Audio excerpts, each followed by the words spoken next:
참으로 훌륭하구나. 나비의 날개가 살아있는 듯하다. 임금님조차 감탄한 소녀의 기막힌 바느질 솜씨에 경연장이 발칵 뒤집혔습니다. 그런데 모두가 환호하는 순간 심사를 맡은 상공만은 사시나무 떨듯 공포에 질려 있습니다. 과연 소녀의 바늘 끝에는 어떤 충격적인 비밀이 숨겨져 있을까요? 구름야담의 이야기가 계속될 수 있도록 구독과 좋아요로 응원의 마음을 보태주세요. 자, 그럼 오늘도 감동적인 옛날 이야기 지금 바로 시작합니다. 옛날 옛적 한양에서 멀리 떨어진 깊은 산골 주막에 은실이라는 소녀가 살고 있었습니다. 혹독한 겨울날이었지요. 하늘에서 눈발이 거세게 휘몰아치고 바람은 주막의 나무 기둥을 흔들어댔습니다. 은실은 부엌 한 구석에 웅크리고 앉아 언 손을 호호 불며 설거지를 하고 있었지요. 주막 주인은 은실을 구박덩어리로 여겼습니다. 이것아, 그릇에 기름기가 그대로 남아있구나. 다시 해. 주인의 고함 소리가 들려올 때마다 은실의 작은 어깨가 움츠러들었지요. 하지만 밤이 되면 은실에게도 작은 위안이 있었습니다. 손님들이 벗어놓은 해진 옷가지를 몰래 가져다가 남몰래 기워주는 일이었지요. 은실의 바느질은 예사롭지 않았습니다. 단순히 찢어진 곳을 꿰매는 것이 아니라 옷의 수명을 되살리는 마법과 같았지요. 눈보라가 더욱 거세게 몰아치는 밤, 은실은 등잔불 하나에 의지하여 바늘을 들었습니다. 언 손끝이 떨렸지만 바늘을 잡은 순간만큼은 은실의 눈빛이 달라졌습니다.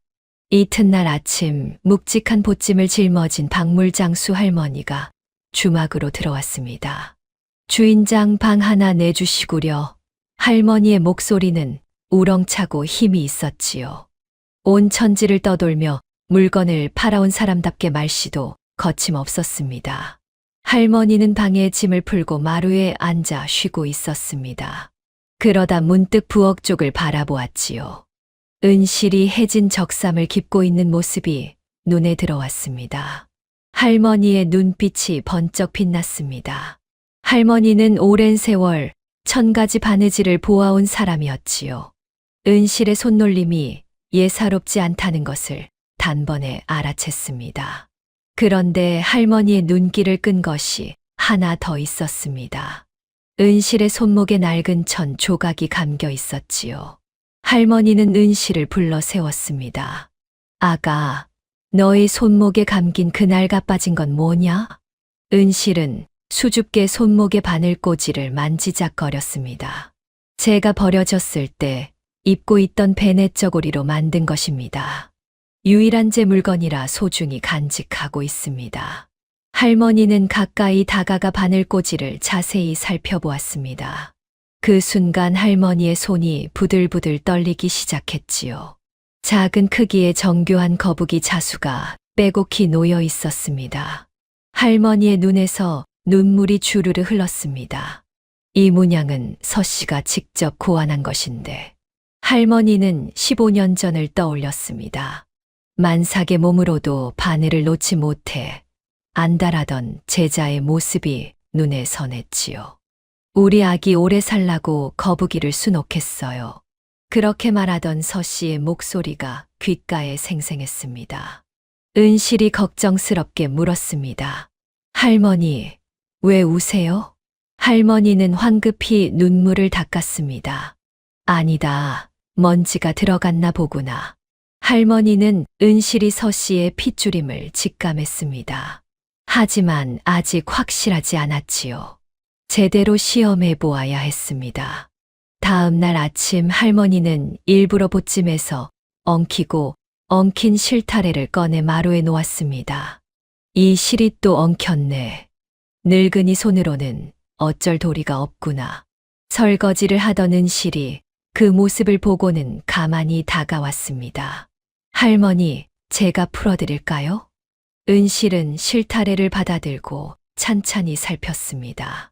엉킨 곳을 억지로 잡아당기지 않고 실의 흐름을 따라 조심스레 풀어나갔지요. 잠깐 사이에 엉킨 실타래는 말끔히 정리되었습니다. 할머니는 흐뭇하게 고개를 끄덕였습니다. 손재주가 보통이 아니구나. 할머니는 확신했습니다. 이 아이가 바로 죽은 제자 서씨의 딸이라는 것을 말입니다. 그리고는 은실이 보지 못하게 슬쩍 품속에서 무언가를 꺼내 은실의 손에 쥐어주었지요. 그것은 윤기가 흐르는 최고급 바늘이었습니다. 은실은 깜짝 놀라 할머니를 바라보았지만 할머니는 아무 말 없이 방으로 들어가 버렸습니다. 할머니는 방 안에서 혼자 중얼거렸습니다. 너의 딸을 찾았다. 이번엔 내가 꼭 지킬 것이다. 그날 밤 주막 문이 거칠게 열리며 한선비가 급히 들어왔습니다. 주인장, 방 하나 내주시오. 선비의 목소리는 급했지만 품위가 있었지요. 그는 김선비라는 젊은 양반이었습니다. 주막 주인이 등잔을 높이 들어 선비를 살폈습니다. 어허, 도포가 흉하게 찢어졌구려. 무슨 일이라도 있었소. 산적들을 만나 겨우 피해왔소이다. 김선비는 어깨에 찢어진 도포를 내려다보며 한숨을 내쉬었습니다. 부엌에서 이 광경을 지켜보던 은실이 조심스럽게 다가왔습니다. 나리, 제가 기워드릴까요? 김선비는 은실을 물끄러미 바라보았습니다. 어린 소녀가 자신 있게 말하는 모습이 신기했지요. 그래, 부탁하겠네. 은실은 도포를 받아들고 찢어진 자리를 살폈습니다. 천이 크게 찢어져 흉터처럼 보기 흉했지요. 단순히 꿰매기만 해서는 흉터를 가릴 수 없겠구나. 은실은 자신의 방으로 들어가 밤새도록 바늘을 움직였습니다. 등잔불 아래에서 무언가를 떠올리며 생각에 잠겼지요. 산에서 늘 보던 거친 매화 가지가 머릿속에 떠올랐습니다. 눈 속에서도 꿋꿋이 피어나는 그 모습이 눈앞에 그려졌지요. 은실은 그 입체감을 표현하고 싶었습니다. 본능적으로 실을 여러 번 꼬아 도톰하게 띄우는 바느질을 시작했습니다. 배운 적도 없는 기법이었지만 손이 저절로 움직이는 듯 했지요. 똥이틀 무렵 은실은 도포를 완성했습니다. 어깨에 찢어진 자리에는 매화 꽃송이가 마치 살아 숨쉬듯 피어 있었습니다. 아침에 깨어난 김선비는 도포를 받아들고 온몸에 전율이 흘렀습니다. 매화가 평면이 아니라 입체적으로 솟아올라 있었습니다. 마치 진짜 매화가 옷감 위에 앉아 있는 듯 했지요. 김선비는 급히 품속에서 낡은 문서를 꺼냈습니다. 영모로 몰려 죽은 침선장 서씨의 사건 기록이었지요. 떨리는 손으로 기록을 펼쳤습니다. 실을 띄워 입체감을 주는 독특한 기법이라 적혀 있구나. 김선비는 기록의 그림과 도포의 매화를 번갈아 보았습니다. 똑같았습니다. 김선비의 심장이 두근거렸습니다.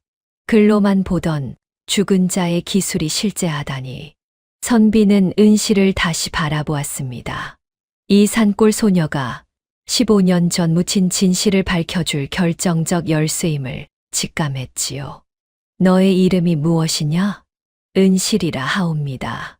김선비는 은실이라는 이름과 그 솜씨를 마음속 깊이 새겨두었습니다. 이 아이를 계속 지켜봐야 한다고 다짐했지요. 그날 저녁 주막 주인과 한양의 포목상 장대인이 쑥덕거렸습니다. 은 50냥이면 어떻소? 그 계집아이 솜씨라면 금방 본전을 뽑을 수 있소. 멀찌감치서 이를 엿듣던 할머니의 얼굴이 굳어졌습니다. 은실이 팔려가게 생겼다는 것을 직감했지요. 깊은 밤, 할머니는 은실을 뒷간 근처로 불러냈습니다. 은실아, 내일 아침 너에게 무슨 일이 일어날지 모르겠구나. 할머니의 목소리는 떨렸습니다.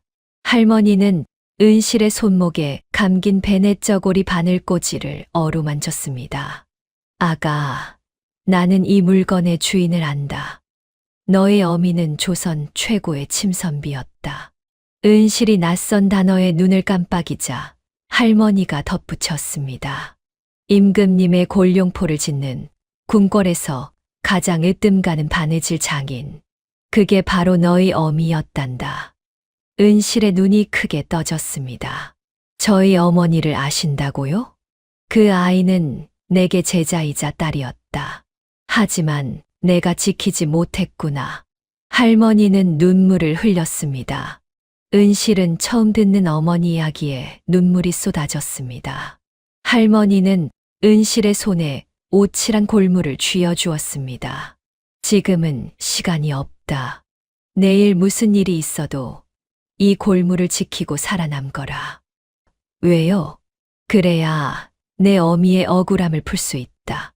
은실은 골무를 꼭 쥐고 고개를 끄덕였습니다. 할머니, 약속할게요. 꼭 살아남겠습니다. 할머니는 은실을 한참 동안 꼭 껴안았습니다. 은실아, 내 어미의 이름은 서씨였다. 잊지 마라. 은실은 그 이름을 가슴 깊이 새겼습니다. 다음 날 아침 주막 앞마당에는 수레가 기다리고 있었습니다. 주막 주인이 은실을 끌고 나왔습니다.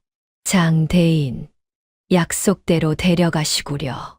장대인은 은자 쉰냥이 든 주머니를 주인에게 던졌습니다.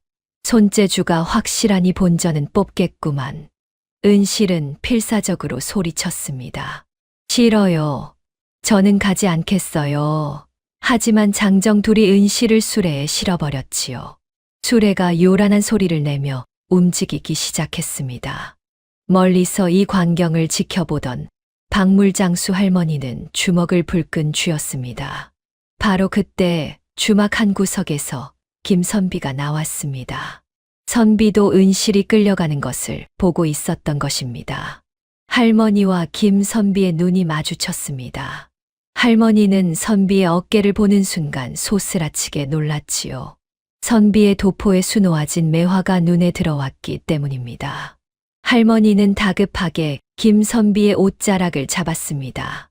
나리, 이 귀한 자수를 누가 놓았소? 설마 방금 끌려간 그 아이요. 김선비는 깜짝 놀랐습니다. 시골 노파가 궁중 자수법을 알아본다니요.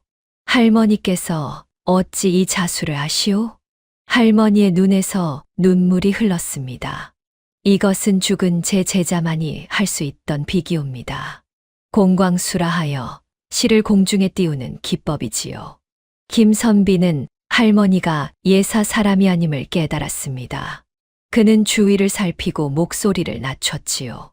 사실 저는 암행어사입니다.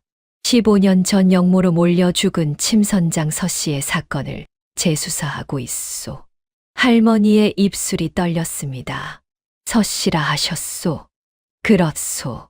할머니께서 혹시 서씨를 아시오? 할머니는 숨겨왔던 정체를 밝혔습니다. 저는 전대 상의원 침선장이었습니다. 궁 안의 모든 바느질을 총괄하고 왕실의 의복을 책임지는 최고 책임자였지요. 김선비는 놀라움을 감추지 못했습니다. 서씨는 제 제자이자 딸이었습니다. 김선비의 눈이 크게 떠졌습니다. 그렇다면 방금 끌려간 아이는 서씨의 딸입니다. 제가 15년 전 지키지 못한 그 아이의 핏줄입니다. 두 사람은 서로를 바라보았습니다. 그리고 같은 생각을 했지요. 은실을 구해야 합니다. 그리고 진실을 밝혀야 합니다. 저 아이가 사건의 유일한 열쇠입니다. 할머니가 굳게 다짐했습니다. 이번에는 제가 꼭 지켜내겠습니다. 두 사람은 굳게 손을 맞잡았습니다. 한양까지 함께 가기로 결의한 것이었지요. 은실을 실은 수레는 사흘을 달려 한양에 도착했습니다. 이 계집아이를 안 채 부엌 위 다락방에 가둬라. 포목점 안주인의 목소리는 차갑고 날카로웠습니다. 다락방은 비좁았습니다. 작은 쪽창으로 한 줌의 햇빛만이 들어왔지요.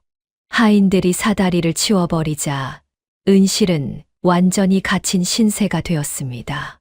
낮이 되자 안주인이 복잡한 자수 도안을 던져 올렸습니다. 이것을 내일까지 완성해라. 은실은 도안을 펼쳐보고 깜짝 놀랐습니다. 난생 처음 보는 복잡한 궁중 자수였지요.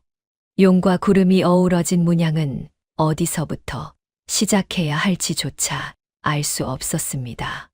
은실은 하루 종일 바늘을 들었다 놓았다를 반복했습니다. 이것을 어떻게 하라는 것입니까? 지쳐서 도안을 안고 잠이 들었습니다. 꿈속에서 누군가가 나타났지요. 얼굴은 보이지 않았지만 따뜻한 기운이 느껴지는 여인이었습니다. 여인이 은실의 손을 잡고 천천히 바늘을 움직였습니다. 이렇게 하는 것이란다. 용의 비늘은 하나하나 살아 숨 쉬듯 놓아야 하고 구름은 흐르듯 자연스러워야 한다. 은실은 꿈속에서 손끝의 감각을 하나하나 느꼈습니다. 은실아, 너는 할 수 있다. 내 안에 이미 모든 것이 흐르고 있단다. 동이 틀 무렵 은실이 깨어났습니다. 손끝에는 여전히 그 따뜻한 감각이 남아 있었지요. 은실은 떨리는 손으로 바늘을 들었습니다. 꿈에서 배운 대로 천천히 움직이기 시작했습니다. 신기하게도 배운 적 없는 고난도 기법이 자연스럽게 펼쳐졌지요. 해질 무렵 은실은 작품을 완성했습니다. 안주인은 작품을 보고 입을 다물지 못했습니다. 좋아, 앞으로도 계속 이런 것을 만들어라. 이것은 내 솜씨라고 팔 것이다. 은실은 다락방에 홀로 남아 품속의 골무를 꼭 쥐었습니다. 할머니, 살아남겠습니다. 꼭이요. 한양에 도착한 김선비와 할머니는 포목점을 찾아냈습니다.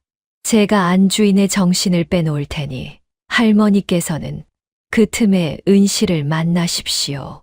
김선비가 말했습니다. 낮이 되자 김선비는 화려한 도포를 입고 포목점으로 들어갔습니다. 이 집이 한양에서 제일 좋은 비단을 판다고 들었소. 안주인이 황급히 나왔습니다. 어서 오십시오. 나리. 돈은 얼마든지 줄 테니 최고급 비단을 내놓으시오. 김선비가 까다롭게 굴자 안주인은 온갖 비단을 꺼내 보이며 정신이 팔렸습니다. 바로 그때 할머니가 뒷문으로 조용히 들어와 부엌으로 향했습니다. 장독대를 밟고 올라가 다락방 문을 밀었지요. 다락방 구석에서 바느질하던 은실이 고개를 들었습니다. 할머니, 은실은 와락 달려가 할머니를 껴안았습니다. 참았던 눈물이 쏟아졌지요. 은실아, 고생 많았구나. 할머니도 눈물을 흘렸습니다. 할머니는 품속에서 꿀떡을 꺼내 은실의 입에 넣어 주었습니다. 시간이 많지 않았습니다. 할머니가 물었습니다. 은실아, 너가 주막에서 선비의 옷에 수놓은 매화를 기억하느냐? 네, 그때 손이 저절로 움직이는 것 같았어요. 할머니의 눈에서 눈물이 흘렀습니다. 그것이 바로 내 어미의 비기인 공광수란다. 실을 공중에 띄워 입체감을 주는 기법이지. 할머니는 품속에서 작은 보자기를 꺼냈습니다. 그 안에는 낡은 자수 조각이 들어 있었지요. 이것은 내 어미 서씨가 남긴 것이다. 은실은 숨을 멈추고 매화와 나비가 수놓인 자수를 바라보았습니다. 마치 살아 숨 쉬는 듯 했지요. 내가 본능적으로 한 그 기법을 이제는 완벽하게 익혀야 한다. 할머니가 자수 조각을 은실의 손에 쥐어 주었습니다. 은실은 자수 조각을 조심스럽게 만지작거렸습니다. 실의 결이 바늘의 흐름이 손끝으로 전해졌지요. 아래층에서 발소리가 들렸습니다. 이것을 간직하고 매일 연습하거라. 완벽하게 익히는 것이다. 할머니가 말했습니다. 할머니, 또 올 거죠? 그럼 반드시 온다. 그리고 너를 여기서 꺼내줄 것이다. 할머니는 사다리를 타고 내려가 뒷문으로 조용히 빠져나갔습니다. 은실은 어머니의 자수 조각을 가슴에 꼭 안았습니다. 어머니, 제가 완벽하게 익히겠습니다. 그날부터 은실의 밤은 달라졌습니다. 낮에는 안주인이 시킨 옷을 지었고, 밤이 되면 어머니의 자수 조각을 꺼내 연습했지요. 바늘을 1000번, 10,000번 찔렀습니다. 손끝이 부르트고 피가 났지만 은실은 멈추지 않았습니다. 며칠이 지나자 변화가 일어났습니다. 본능이 기술이 되는 순간이었지요. 은실은 이제 원할 때마다 자유자재로 공광술 구사할 수 있게 되었습니다. 어느 날 밤 지붕기와 틈새로 호랑나비 한 마리가 날아들어왔습니다. 노란색과 검은색이 어우러진 아름다운 나비였지요. 나비는 은실의 손등에 가만히 앉았습니다. 은실은 숨을 죽이고 나비를 바라보았습니다. 날개의 무늬가, 날개짓의 움직임이 눈에 또렷이 들어왔지요. 이 아름다움을 담고 싶다. 어머니의 기법으로. 나비가 날아간 후 은실은 낡은 천 조각을 꺼냈습니다. 그리고 밤새도록 바늘을 움직이며 이제는 완벽하게 익힌 공광술을 응용했습니다. 똥이틀 무렵 작품이 완성되었습니다. 하얀 천 위에 호랑나비가 입체적으로 솟아올라 있었지요. 천을 살짝 흔들자 나비의 날개가 파르르 떨렸습니다. 주막에서 본능으로 한 것을 이제는 완벽하게 제 것으로 만들었구나. 그때 다락방 문틈에서 인기척이 났습니다. 안 주인이 몰래 들여다보고 있었던 것입니다. 안 주인은 호랑나비 자수를 보는 순간 눈이 번뜩였습니다. 저것이면 왕실 납품 경연에서 이길 수 있겠구나. 안 주인의 입가에 탐욕스러운 미소가 번졌습니다. 은실은 안 주인이 자신을 지켜본 줄도 모른 채 어머니의 자수 조각을 가슴에 안았습니다. 어머니, 제가 해냈어요. 어머니의 기술을 완벽하게 익혔어요. 며칠 후 한양 장안에 방이 붙었습니다. 왕실 납품 경연 대회를 연다. 조선 팔도의 솜씨 좋은 침선비들은 모두 모이라. 포목점 안주인은 이 소식을 듣고 눈빛이 번뜩였습니다. 이번이 기회다. 안주인은 다락방으로 올라가 은실을 불렀습니다. 너 호랑나비 그림을 다시 그려라. 더 크고 화려하게 말이다. 은실은 고개를 끄덕이고 밤새도록 도안을 그렸습니다. 정성을 다해 호랑나비의 날개 하나하나를 그려냈지요. 똥이틀 무렵 은실은 완성된 도안을 안주인에게 내밀었습니다. 안주인은 도안을 받아들고 찬찬히 살펴보았습니다. 이것이면 충분하겠구나. 그런데 안주인의 다음 말이 은실을 얼어붙게 만들었습니다. 이 도안은 내가 경연에 출품하겠다. 은실은 깜짝 놀라 안주인을 바라보았습니다. 그것은 제가 만든 것인데요. 네가 만들었다고? 안주인이 비웃었습니다. 너는 내 집의 종이다. 내가 만든 것은 모두 내 것이야. 아닙니다. 그것은 제 것입니다. 은실이 소리쳤습니다. 안주인의 얼굴이 일그러졌습니다. 감히 주인에게 대드느냐? 은실은 도안을 빼앗으려 손을 뻗었지만 안주인이 도안을 높이 쳐들었지요. 이 도안으로 내가 경연에서 이기면 내가 조선 최고의 침선비가 되는 것이다. 안주인의 눈에는 탐욕만이 가득했습니다. 돌려주세요. 그것은 제가 밤새 정성을 다해 만든 것입니다. 은실이 울부짖었습니다. 입 닥쳐. 안주인이 은실의 뺨을 때렸습니다. 은실은 바닥에 쓰러졌지만 다시 일어나 안주인에게 달려들었습니다. 안 돼요. 그것만은 안 됩니다. 안주인은 하인들을 불렀습니다. 이것을 광에 가둬라. 경연이 끝날 때까지 밥도 주지 마라. 하인들이 은실을 붙잡아 끌고 갔습니다. 은실은 발버둥 쳤지만 소용없었지요. 놓으세요. 제 도안을 돌려주세요. 은실의 외침이 포목점에 울려 퍼졌습니다. 하지만 안주인은 도안을 품에 꼭 안고 만족스러운 미소를 지었습니다. 이제 나도 궁궐에 들어갈 수 있겠구나. 은실은 캄캄한 광 안에 갇혔습니다. 캄캄한 어둠 속에서 은실은 무릎을 끌어안고 울었습니다. 할머니, 어머니. 은실의 목소리는 떨렸습니다. 제가 만든 것을 빼앗겼어요. 은실은 품속의 황금 골무를 꺼내 꼭 쥐었습니다. 할머니가 준 유일한 위안이었지요.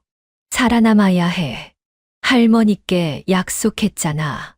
은실은 어둠 속에서 다짐했습니다. 밖에서는 안주인이 경연 준비로 분주했습니다. 은실이 그린 도안을 들고 다니며 자랑하고 있었지요. 이것은 내가 직접 고안한 독창적인 호랑나비 문양이요. 안주인의 거짓말은 계속되었습니다. 경연 당일 궁궐 경연장은 조선팔도에서 모인 사람들로 북적였습니다. 안주인은 화려한 옷을 차려입고 당당하게 들어왔지요. 그 뒤로 짐을 든 은실이 고개를 숙인 채 따라왔습니다. 광에 갇혀있던 은실을 끌고 온 것이었습니다.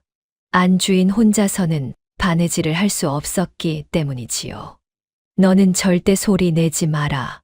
네가 만든다는 것이 들키면 우리 둘 다 죽는다. 안주인이 은실을 협박했습니다. 경연이 시작되었습니다. 왕이 높은 자리에 앉아 내려다보고 있었지요. 심사위원석에는 최상궁이 앉아 있었습니다. 자, 이제 시작하시오. 내관이 시작을 알렸습니다. 참가자들이 자리에 앉아 바느질을 시작하려 할 때 안주인이 갑자기 소리쳤습니다. 잠깐만요. 안주인이 일어섰습니다. 저희 바느질 비법은 가문 대대로 내려오는 비기입니다. 남이 보면 부정을 탈까 두렵사옵니다. 사람들이 수군거리기 시작했습니다.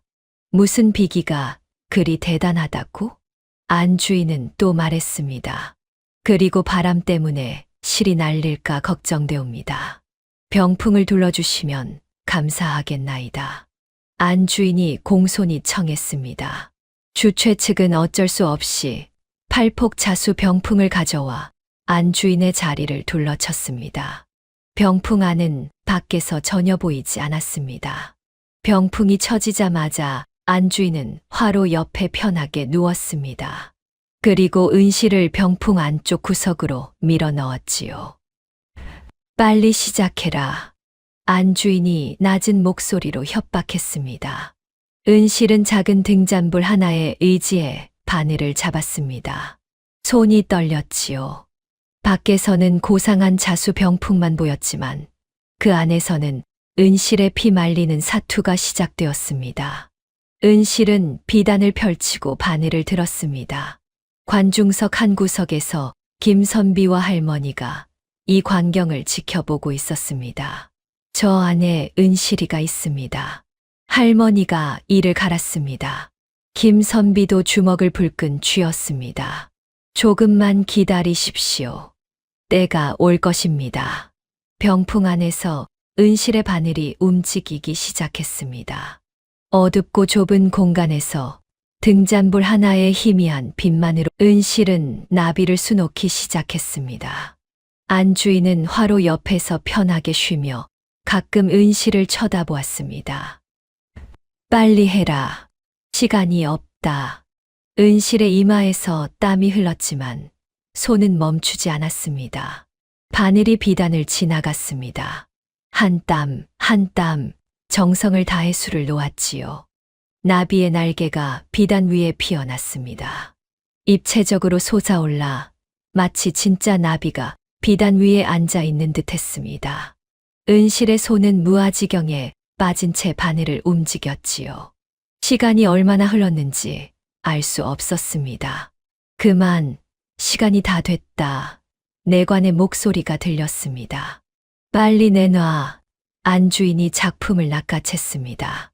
은실은 재빨리 구석으로 물러나 몸을 숨겼습니다. 안주인은 작품만 들고 병풍 밖으로 나갔지요. 병풍은 그대로 쳐져 있었습니다. 완성하였나이다. 안주인이 높은 곳을 향해 절했습니다. 심사위원들이 작품을 살피기 위해 다가왔습니다. 그 중에서도 최상궁이 가장 먼저 안주인의 작품을 받아들었지요. 최상궁은 비단을 펼쳤습니다. 그 순간 최상궁의 얼굴이 하얗게 질렸습니다. 평범한 자수가 아니었지요. 이것은 최상궁의 손이 떨렸습니다. 최상궁은 비단을 더 가까이 들여다보았습니다. 입체적으로 수놓아진 날개는 마치 살아있는 듯 했지요. 이 기법은 실을 꼬아 공중에 띄우는 공광수. 관중석이 술렁거렸습니다. 최상궁의 반응이 심상치 않았기 때문이지요. 최상궁은 천천히 안주인을 바라보았습니다. 이것을 네가 만들었다는 것이냐? 안주인은 자신 있게 대답했습니다. 그렇사옵니다. 상궁마마. 최상궁의 눈빛이 날카로워졌습니다. 공광수는 15년 전 죽은 서씨만이 할 수 있던 것인데 최상궁은 안주인 뒤에 젖은 병풍을 물끄러미 바라보았습니다. 무언가가 이상했지요. 관중석에서 김선비와 할머니가 긴장한 표정으로 지켜보고 있었습니다. 왕이 안주인의 작품을 보고 감탄했습니다. 참으로 훌륭하구나. 나비가 금방이라도 날아갈 듯하다. 왕이 미소를 지었습니다. 어떻게 했기에 이런 오묘한 빛깔이 나느냐? 안주인은 식은땀을 흘렸습니다. 바느질을 전혀 모르는 안주인은 어떻게 대답해야 할지 몰랐지요. 비싼 중국산 실이라. 안주인이 동문서답했습니다. 그때 병풍 뒤에서 작은 목소리가 들렸습니다. 명주실을 3번 꼬아 풀먹인 것입니다. 은실이었습니다. 답답한 마음에 저도 모르게 작게 중얼거린 것이지요. 관중석 한 구석에 있던 김선비의 귀가 번쩍 열렸습니다. 귀 밝은 그는 은실의 목소리를 놓치지 않았지요. 김선비가 벌떡 일어났습니다. 전하, 그 자의 대답은 거짓이옵니다. 장내가 술렁였습니다. 김선비는 경연장 한가운데로 성큼성큼 걸어 나갔습니다. 병풍 뒤에 진짜 주인이 숨어 있사옵니다. 김선비는 단호한 표정으로 안주인 뒤에 놓인 병풍을 향해 다가갔습니다. 안주인은 얼굴이 하얗게 질렸습니다. 김선비는 망설이지 않고 팔폭 병풍을 옆으로 확 밀어버렸습니다. 우당탕, 요란한 소리와 함께 병풍이 넘어졌습니다. 그 뒤에는 웅크리고 앉아 바늘을 쥔 은실의 모습이 적나라하게 드러났습니다. 관중석이 경악했습니다. 저 아이가 바느질을 한 것이냐? 안주인이 왕을 속인 것이구나. 안주인은 당황하여 손을 내저었습니다. 아닙니다. 이 아이는 제 바늘 시중을 드는 종일 뿐입니다. 김선비가 품속에서 마패를 꺼내 높이 들었습니다. 햇빛을 받은 마패가 번쩍이자 안주인의 눈동자가 흔들렸습니다. 나는 왕의 밀명을 받은 암행어사다. 감히 주상 전하를 기망하고 대리 바느질을 시킨 죄. 내가 모를 리 없겠지. 김선비의 위험 있는 목소리가 장내를 압도했습니다. 안주인은 다리에 힘이 풀려 그 자리에 주저앉았습니다. 아이고, 죽을 죄를 지었습니다. 왕은 대노했습니다. 감히 과인을 능멸하다니. 당장 저것을 끌어내라. 포졸들이 달려와 안주인을 포승줄로 묶었습니다. 안주인은 끌려가며 비명을 질렀지요. 김선비는 두려움에 떠는 은실에게 다가갔습니다. 그리고 부드러운 눈빛으로 말했지요. 이제 숨지 않아도 된다. 은실은 김선비를 올려다보았습니다. 눈에서 눈물이 주르르 흘렀습니다. 김선비가 왕에게 정중히 고했습니다. 전하, 이 아이는 죄인이 아니옵니다. 주인의 강압에 따랐을 뿐이옵니다. 최상궁이 은실을 뚫어져라 바라보고 있었습니다. 그 솜씨가, 그 공광수가 너무도 익숙했지요. 전하, 저 아이를 신문해야 하옵니다. 최상궁의 목소리가 차가웠습니다. 김선비는 은실을 죄인이 아닌 사건의 핵심 증인으로 보호하며 일으켜 세웠습니다. 관중석에서 할머니가 눈물을 흘리며 은실을 바라보았습니다. 은실은 경연장 한가운데 무릎을 꿇고 있었습니다. 왕이 높은 곳에서 은실을 내려다보았습니다. 네가 저 나비를 수놓았다는 것이냐? 그렇사옵니다. 전하. 너의 나이가 몇이냐? 15이옵니다. 관중석이 술렁거렸습니다. 15살 소녀가 저런 솜씨를 지녔다니 믿기 어려웠지요. 최상궁이 나섰습니다. 전하, 저 아이는 사람들을 속이고 거짓으로 바느질한 죄인이옵니다. 마땅히 벌을 받아야 하옵니다. 김선비가 앞으로 나섰습니다. 전하, 이 아이는 주인의 강압에 따랐을 뿐이옵니다. 이 아이의 천재적인 재능은 죄가 없사옵니다. 왕은 은실을 물끄러미 바라보았습니다. 15살 소녀의 눈에는 두려움과 함께 무언가 단단한 것이 담겨 있었지요.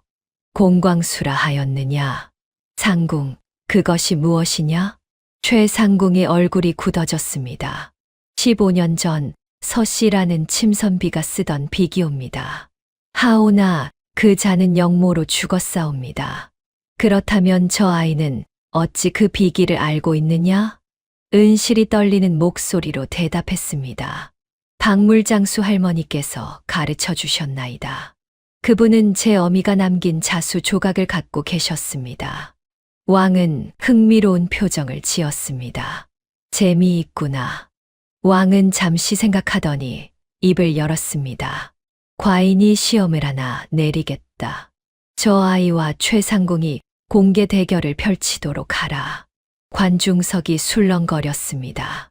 최상궁의 얼굴이 일그러졌습니다. 어찌 겁이 나느냐? 왕이 물었습니다. 최상궁은 이를 악물었습니다.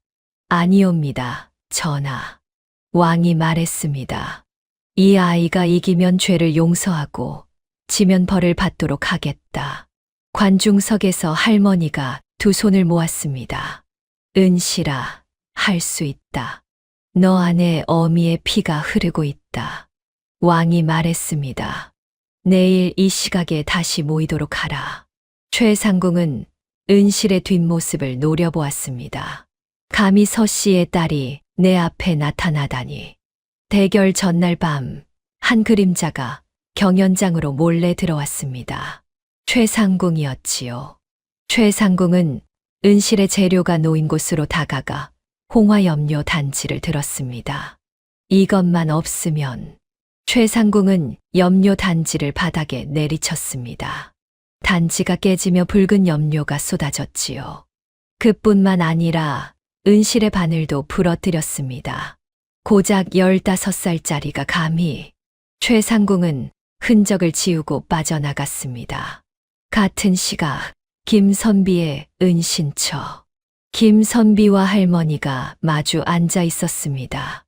내일이면 진실이 밝혀질 것입니다. 할머니는 한참을 침묵하다 떨리는 목소리로 말했습니다. 날이 서씨는 내게 제자가 아니라 딸이었습니다. 고아였던 서씨를 거두어 친딸처럼 키웠습니다. 할머니는 피를 토하듯 과거를 꺼냈습니다. 15년 전 서씨는 출궁하여 이인우라는 선비와 혼인했습니다. 만삭이었지요. 하지만 왕께서 특명을 내리셨습니다. 최상궁의 솜씨가 예전만 못하다며 서씨를 다시 불러 골룡포를 짓게 하신 것입니다. 할머니의 눈에서 눈물이 흘렀습니다. 만삭의 몸으로 서씨는 밤낮으로 골룡포를 지었습니다. 그런데 왕께서 입으시다 옥체의 피를 보셨습니다. 깃 속에 부러진 바늘, 조각이 숨겨져 있었던 것입니다. 서씨는 대역죄인으로 몰렸습니다. 하지만 서씨는 그런 실수를 할 사람이 아니었습니다. 김선비가 물었습니다. 그렇다면 최상궁입니다. 질투에 눈이 먼 최상궁이 몰래 바늘 조각을 넣은 것입니다. 할머니는 계속 말했습니다. 남편 이인우는 아내를 살리려 거짓 자백을 하고 처형당했습니다. 서씨는 만삭의 몸으로 모진 고문을 당했습니다. 할머니는 더 이상 말을 잇지 못하고 흐느꼈습니다. 망가진 몸을 이끌고 도망쳐 숲에서 은실을 낳고 숨을 거두었습니다. 내가 달려갔을 때는 이미 늦었지요. 김선비는 주먹을 불끈 쥐었습니다. 할머니, 이제 진실을 밝힐 때가 왔습니다. 할머니는 눈물을 닦았습니다. 네, 내일 경연장에서 모든 것을 밝히겠습니다. 두 사람은 밤새 준비를 했습니다. 내일이면 15년의 억울함이 풀릴 것이었습니다. 다음 날 아침 경연장에는 다시 많은 사람들이 모였습니다. 내관이 대결 규칙을 발표했습니다. 각자 원하는 재료를 선택하여 옷 한 벌을 지으시오. 시간은 해가 질 때까지입니다. 재료를 고르는 시간이 되었습니다. 최상궁은 가장 먼저 재료 앞으로 다가갔습니다.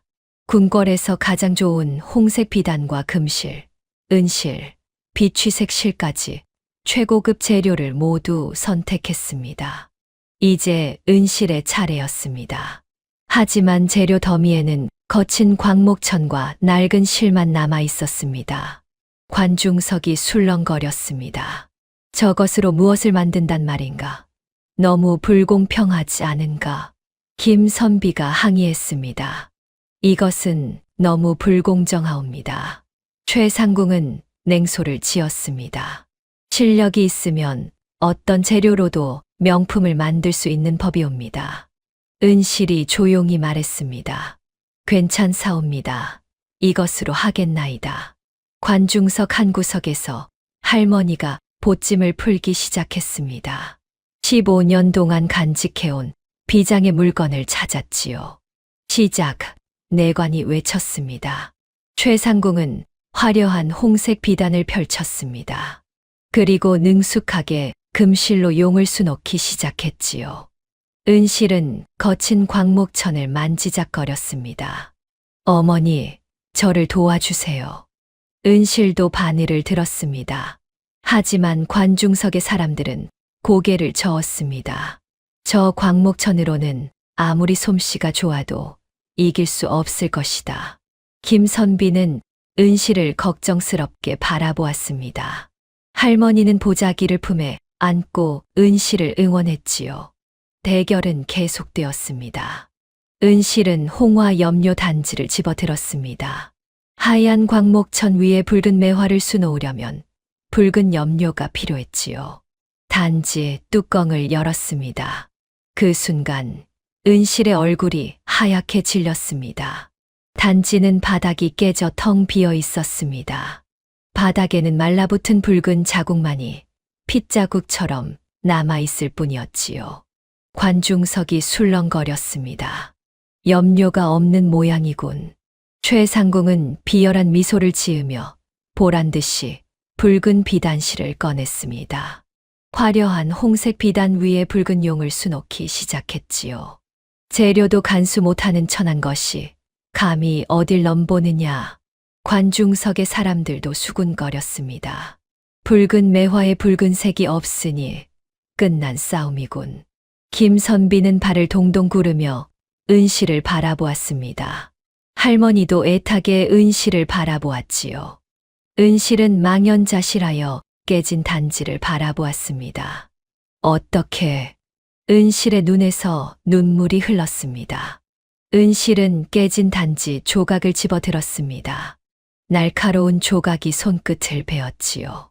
손가락에서 피가 한 방울 툭 떨어졌습니다. 하얀 광목천 위로 붉은 피가 떨어졌습니다. 선명한 붉은색이었지요.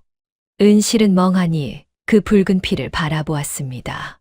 최상궁은 계속해서 바느질하고 있었습니다.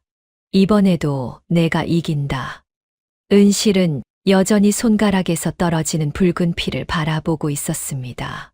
그 순간 은실의 귓가에 어머니의 목소리가 들리는 것 같았습니다. 은실아, 울지 마라. 이 붉은 피는 그냥 아픔이 아니란다. 옷감 위에 피우면 꽃이 되고 생명이 되는 것이야.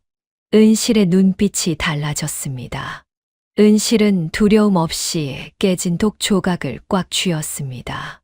손바닥에서 피가 흘렀지요. 은실은 흐르는 피를 바닥에 조금 남은 염료, 찌꺼기와 섞었습니다. 짙고 검붉은 세상에 하나뿐인 색이 만들어졌습니다. 관중석이 술렁거렸습니다. 저 아이가 무엇을 하는 것인가? 할머니는 두 손을 모으고 눈물을 흘렸습니다. 서씨야, 딸이 너를 닮았구나. 은실은 고통을 잊은 채 바늘을 들었습니다. 하얀 광목천은 차가운 눈밭이었습니다. 그 위를 지나는 붉은 실은 고난 속에 피어나는 생명이었지요. 은실의 손이 움직이기 시작했습니다. 한 땀, 한 땀, 피로 물든 실이천을 지나갔습니다. 매화 가지가 수놓아졌습니다. 거칠고 꿋꿋한 가지였지요. 그리고 그 위에 꽃망울이 맺혔습니다. 매화 꽃잎이 입체적으로 솟아올랐습니다. 바늘이 지날 때마다 신기한 일이 일어났습니다. 비릿한 피냄새 대신 은은한 매화 향기가 퍼지는 듯한 착각이 들었지요. 관중석의 사람들이 하나둘씩 은실을 주목하기 시작했습니다. 저것을 보라. 피로 꽃을 피우고 있다. 최상궁도 손을 멈추고 은실을 바라보았습니다. 얼굴이 하얗게 질렸지요. 저것은 서씨의 바느질이다. 은실의 손은 멈추지 않았습니다. 매화꽃이 하나, 둘, 셋, 눈밭 위에 피어났습니다. 은실은 마지막 매듭을 짓고 실을 끊었습니다. 하얀 광목천 위에는 붉은 매화가 선명하게 피어 있었습니다. 금방이라도 터질 듯한 꽃망울이었지요. 그것은 단순한 자수가 아니었습니다. 부모의 피눈물과 은실의 한이 꽃망울이 되어 맺힌 것이었습니다. 기괴하리만큼 아름다운 걸작이었습니다. 은실은 천을 들어 올렸습니다. 바람이 살짝 불자 매화꽃잎이 흔들렸지요. 경연장이 숨죽인 듯 조용해졌습니다. 그리고 누군가가 흐느끼기 시작했습니다. 한 사람, 두 사람, 관중석 곳곳에서 흐느낌이 터져 나왔습니다. 왕도 자리에서 일어나 은실의 작품을 바라보았습니다. 입을 다물지 못했지요. 할머니는 눈물을 흘리며 은실을 바라보았습니다. 잘했다, 은실아. 최상궁은 자신의 화려한 용을 바라보았습니다. 정교하고 아름다웠지만 차가웠습니다. 은실의 매화는 달랐습니다. 뜨거운 울림이 있었지요. 최상궁은 다리의 힘이 풀려 주저앉았습니다. 심사 시간이 되었습니다. 왕이 먼저 최상궁의 작품을 살폈습니다. 화려한 홍색 비단 위에 금실로 수놓아진 용이었습니다. 정교하고 완벽했지요. 하지만 왕은 고개를 갸웃거렸습니다. 아름답기는 하나 모르겠구나. 왕은 다음으로 은실의 작품을 들었습니다. 거친 광목천 위에 피로 수놓아진 붉은 매화였습니다. 왕이 천을 들어 올리자 매화꽃잎이 살아 숨쉬는 듯 했지요. 이것은 왕의 목소리가 떨렸습니다. 왕은 한참 동안 매화를 바라보았습니다. 그리고 천천히 입을 열었지요. 최상궁의 옷은 화려하나 차갑다. 하지만 이 아이의 옷은 뜨거운 울림이 있구나. 관중석이 술렁거렸습니다. 최상궁의 얼굴이 일그러졌습니다. 바로 그때 관중석에서 할머니가 일어났습니다. 전하, 할머니가 큰 소리로 외쳤습니다. 왕이 할머니를 바라보았습니다. 누구냐? 할머니는 앞으로 나왔습니다. 소인은 전대상의원 침선장이었던 자이오입니다. 관중석이 다시 술렁거렸습니다. 할머니가 말했습니다. 전하, 저 아이가 가진 골무를 보소서. 왕이 은실을 바라보았습니다. 골무를 가져오너라. 은실은 떨리는 손으로 품속의 골무를 꺼냈습니다. 할머니에게 받은 오칠이 든 검은 골무였지요. 할머니가 골무를 받아 천으로 닦기 시작했습니다. 오칠이 조금씩 벗겨졌습니다. 그 아래에서 황금빛이 드러났습니다. 할머니가 더 세게 닦았습니다. 오칠이 완전히 벗겨지자 찬란한 황금 골무가 모습을 드러냈지요. 관중석이 술렁거렸습니다. 왕이 황금 골무를 받아들었습니다. 이것은 골무에는 왕실의 문양이 새겨져 있었습니다. 용과 봉황이 어우러진 문양이었지요. 왕이 물었습니다. 이것은 어디서 났느냐? 할머니가 무릎을 꿇었습니다. 전하, 이 골무는 15년 전 왕께서 침선장 서씨에게 하사하신 것이옵니다. 왕의 눈이 커졌습니다. 서씨라고? 그렇사옵니다. 할머니가 은실을 바라보았습니다. 저 아이는 억울하게 죽은 서씨의 딸이옵니다. 관중석이 웅성거렸습니다. 최상궁은 얼굴이 하얗게 질려 뒤로 물러섰습니다. 왕은 은실을 물끄러미 바라보았습니다. 그렇다면 이 아이가 서씨의 딸이란 말이냐? 왕은 황금 골무를 들여다보았습니다. 서씨, 과인이 아꼈던 침선비였지. 하지만 영모로 할머니가 외쳤습니다. 전하, 서씨는 영모를 하지 않았사옵니다. 모함을 받은 것이옵니다. 지금 모든 것을 밝히겠나이다. 할머니가 최상궁을 노려보았습니다. 최상궁은 식은땀을 흘리며 입술을 깨물었습니다. 최상궁이 벌떡 일어났습니다. 전하, 이것은 거짓이옵니다. 최상궁이 외쳤습니다. 제가 서씨를 죽였다는 증거가 어디 있사옵니까? 골룡포 사건은 서씨의 실수였사옵니다. 바느질을 하다 실수로 바늘을 떨어뜨린 것이지요. 할머니가 외쳤습니다. 거짓말 마라. 서씨는 그런 실수를 할 사람이 아니다. 할머니는 천천히 보찜을 풀기 시작했습니다.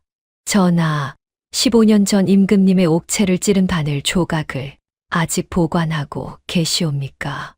왕이 고개를 끄덕이자 내관이 보관함에서 작은 비단 주머니를 가져왔습니다. 녹슨 바늘 끝이 나왔지요. 할머니는 보찜에서 낡은 반지꼬리를 꺼냈습니다. 15년 전 최상궁이 쓰다 버린 바늘을 제가 몰래 주워둔 것이옵니다. 할머니가 바늘을 들어 올렸습니다. 전하, 이것은 시중의 바늘이 아니옵니다. 용 문양이 새겨진 상의원 침선장 전용 은침이옵니다. 왕이 바늘을 살폈습니다. 정말로 바늘 귀에 작은 용 문양이 새겨져 있었지요. 이것을 맞춰보시옵소서. 왕은 15년 전의 바늘 끝과 할머니가 가져온 바늘 뒷부분을 천천히 맞춰보았습니다. 딸깍. 부러진 단면이 딱 들어맞았습니다. 바늘 귀에 용 문양이 하나로 완벽하게 이어졌지요. 경연장이 숨죽인 듯 조용해졌습니다. 왕이 최상궁을 노려보았습니다. 이것이 무엇이냐? 최상궁은 얼굴이 하얗게 질렸습니다. 할머니가 외쳤습니다. 최상궁이 자신의 은침을 일부러 부러뜨려 골룡포 깃 속에 숨겨 넣은 것이옵니다. 서씨의 천재성을 질투하여 모함한 것이옵니다. 왕이 대노했습니다. 감히 과인을 속이고 충신을 모함했단 말이냐? 최상궁은 다리에 힘이 풀려 주저앉았습니다. 움직일 수 없는 물적 증거가 눈앞에 있었습니다. 할머니가 눈물을 흘렸습니다. 서씨는 만삭의 몸으로 모진 고문을 받았사옵니다. 남편은 거짓 자백을 하고 죽었고 서씨는 도망쳐 나와 숲에서 은실을 낳고 숨을 거두었사옵니다. 왕의 얼굴이 굳어졌습니다. 최상궁의 눈에서 눈물이 흘렀습니다. 이 바늘이 15년 만에 내 심장을 찌르는구나. 왕이 호령했습니다. 최상궁을 당장 끌어내라. 대역죄인으로 다스리겠다. 포졸들이 달려와 최상궁을 포승줄로 묶었습니다. 최상궁은 끌려가며 은실을 바라보았습니다. 서씨야, 미안하다. 은실은 할머니의 품에 안겨 울었습니다. 할머니, 이제 다 끝났다. 은실아, 내 어미의 억울함을 풀었다. 왕이 은실을 불렀습니다. 은실아, 너희 부모의 명예를 회복하겠다. 그리고 너에게 조선 최고의 침선비 칭호를 내리겠다. 관중석에서 박수가 터져 나왔습니다. 왕이 말했습니다. 앞으로 궁궐에서 일하도록 하거라. 상의원 친방에 최고 자리를 주겠다. 하지만 은실은 고개를 들었습니다. 전하, 한 가지 청이 있사옵니다. 무엇이냐? 소녀는 할머니와 함께 밖으로 나가 가난한 이들의 옷을 짓고 싶사옵니다. 화려한 옷도 좋지만 해진 옷을 기워 따뜻하게 해주고 싶사옵니다. 왕은 잠시 생각하더니 미소를 지었습니다. 좋다. 너의 뜻대로 하거라. 하지만 1년에 한 번은 궁궐에 와서 과인의 옷을 지어주어야 한다. 감사하옵니다. 전하. 며칠 후 은실과 할머니는 한양의 작은 집에 자리를 잡았습니다. 문 앞에는 은실 바느질방이라는 작은 간판이 걸렸지요. 가난한 사람들이 하나둘씩 찾아왔습니다. 은실은 그들의 해진 옷을 정성껏 기워 주었습니다. 얼마입니까? 할머니가 물었습니다. 그냥 가져가세요. 제 어머니도 이렇게 하셨을 거예요. 날이 갈수록 은실의 소문이 퍼져나갔습니다. 조선 최고의 침선비가 가난한 이들을 위해 바느질을 한다는 이야기였지요. 어느 날 한 아이가 찾아왔습니다. 저도 바느질을 배우고 싶어요. 은실은 미소 지었습니다. 그래, 들어오너라. 은실은 아이에게 바늘 잡는 법부터 가르치기 시작했습니다. 해가 저물어 갔습니다. 은실은 작은 방에서 바늘을 들었습니다. 창밖으로는 한양의 저녁 풍경이 보였습니다. 사람들이 오가고 연기가 피어오르는 평화로운 모습이었습니다. 은실의 손끝에서 세상이 따뜻하게 기워지고 있었습니다. 다음 영상을 빠르게 만나보시려면 좋아요와 구독을 눌러주세요. 지금 화면에 나오는 구름야담의 더 재미있는 영상들도 함께 해주세요.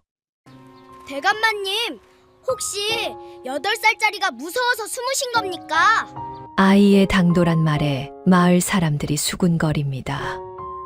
저게 동네 바보 칠성이 아니냐? 저 어린 것이 무엇을 할 수 있겠어? 한번 해보거라. 하지만 문제를 풀지 못하면 너도 네 형과 아버지처럼 옥에 갇히는 것이다. 가족을 살리기 위해 나선 8살 아이의 통쾌한 이야기. 구름야담의 이야기가 계속될 수 있도록 구독과 좋아요로 응원의 마음을 보태주세요. 자, 그럼 오늘도 감동적인 옛날 이야기. 지금 바로 시작합니다. 옛날 옛적 조선 후기, 한양에서 멀리 떨어진 어느 산골 마을에 박만석이라는 호라비가 살고 있었습니다. 만석은 두 아들을 데리고 산소금막에서 숯을 구워 근근히 생계를 이어가고 있었지요. 첫째 일성은 15살, 둘째 칠성은 8살이었습니다. 7살 터울인 두 형제는 어머니를 일찍 여의고 아버지 손에서 자랐습니다. 어느 여름날 저녁 만석은 숯가마 앞에 쪼그려 앉아 땀을 뻘뻘 흘리며 숯을 꺼내고 있었습니다. 그때 멀리서 들려오는 책 읽는 소리에 고개를 들었지요. 첫째 아들 일성이 나무 그늘 아래에 앉아 한자를 소리내어 읽고 있었습니다. 만석은 그런 일성을 바라보며 흐뭇한 미소를 지었습니다. 저놈은 서당 훈장님이 신동이라 칭찬하셨지. 일성이만 잘 되면 우리 집안도 일어날 텐데. 만석은 안도의 한숨을 내쉬었습니다. 그런데 바로 그 순간 만석의 눈에 다른 광경이 들어왔지요. 둘째 아들 칠성이가 땅바닥에 쪼그려 앉아 콧물을 질질 흘리며 개미굴만 들여다보고 있었습니다. 만석의 얼굴이 금세 어두워졌습니다. 에휴, 저 칠푼이는 어쩌나. 8살이 되도록 글자 하나 모르고 하루 종일 땅바닥이나 기어다니니. 만석은 깊은 근심의 한숨을 내쉬었습니다.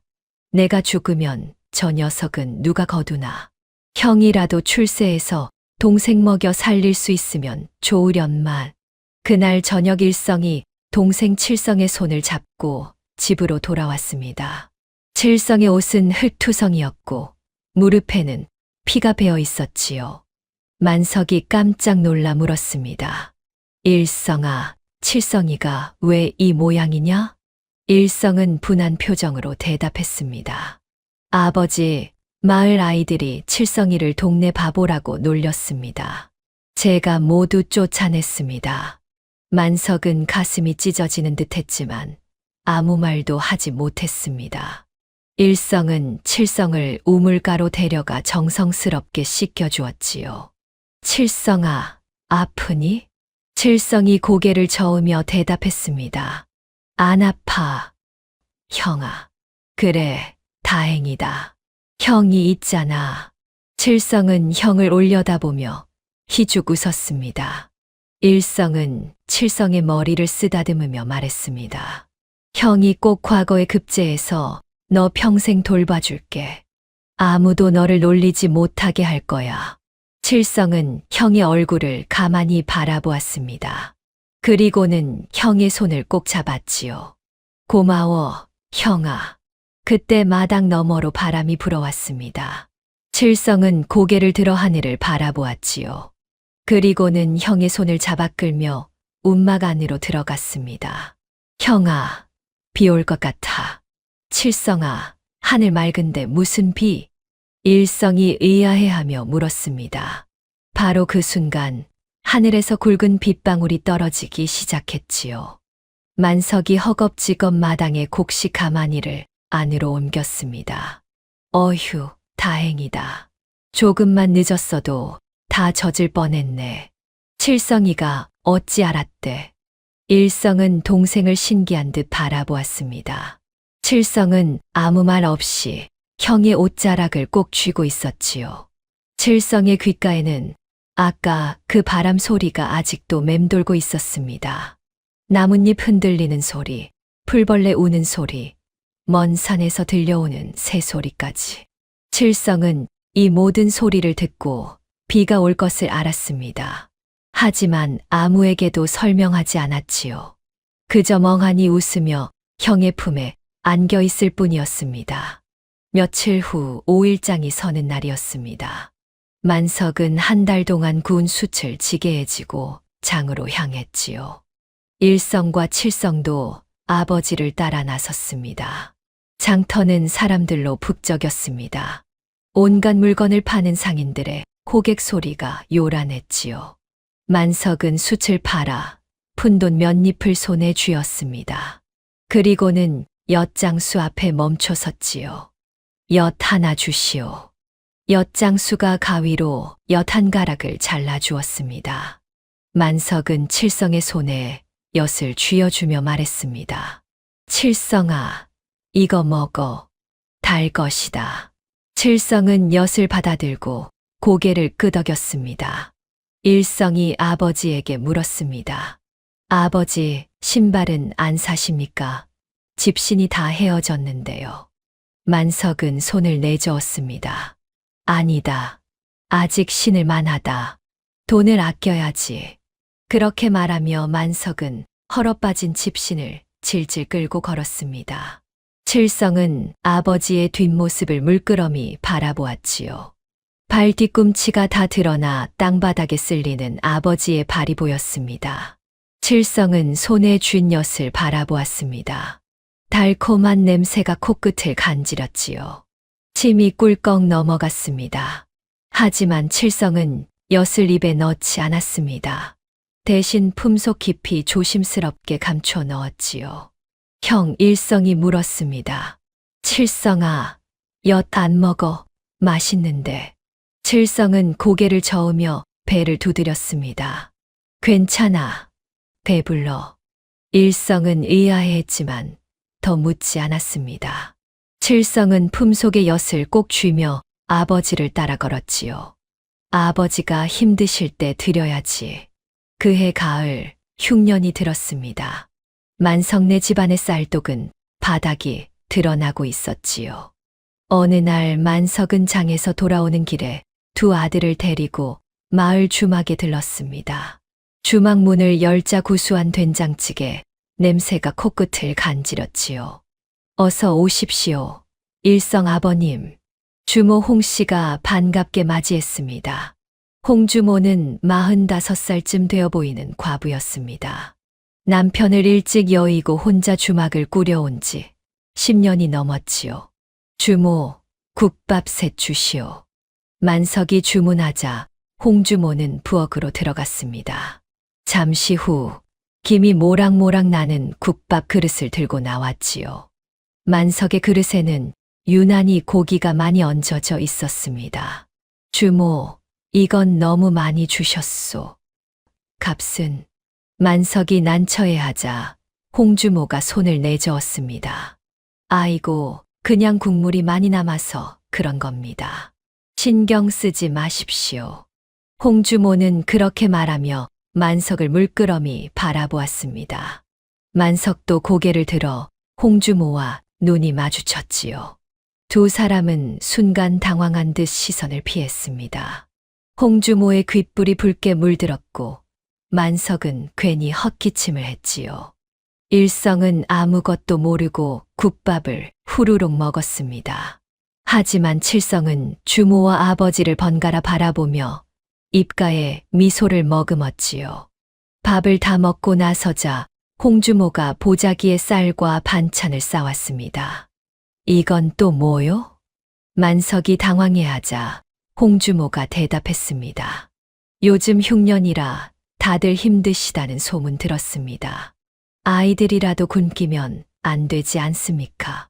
홍 주모는 만석의 눈을 똑바로 바라보며 말했습니다.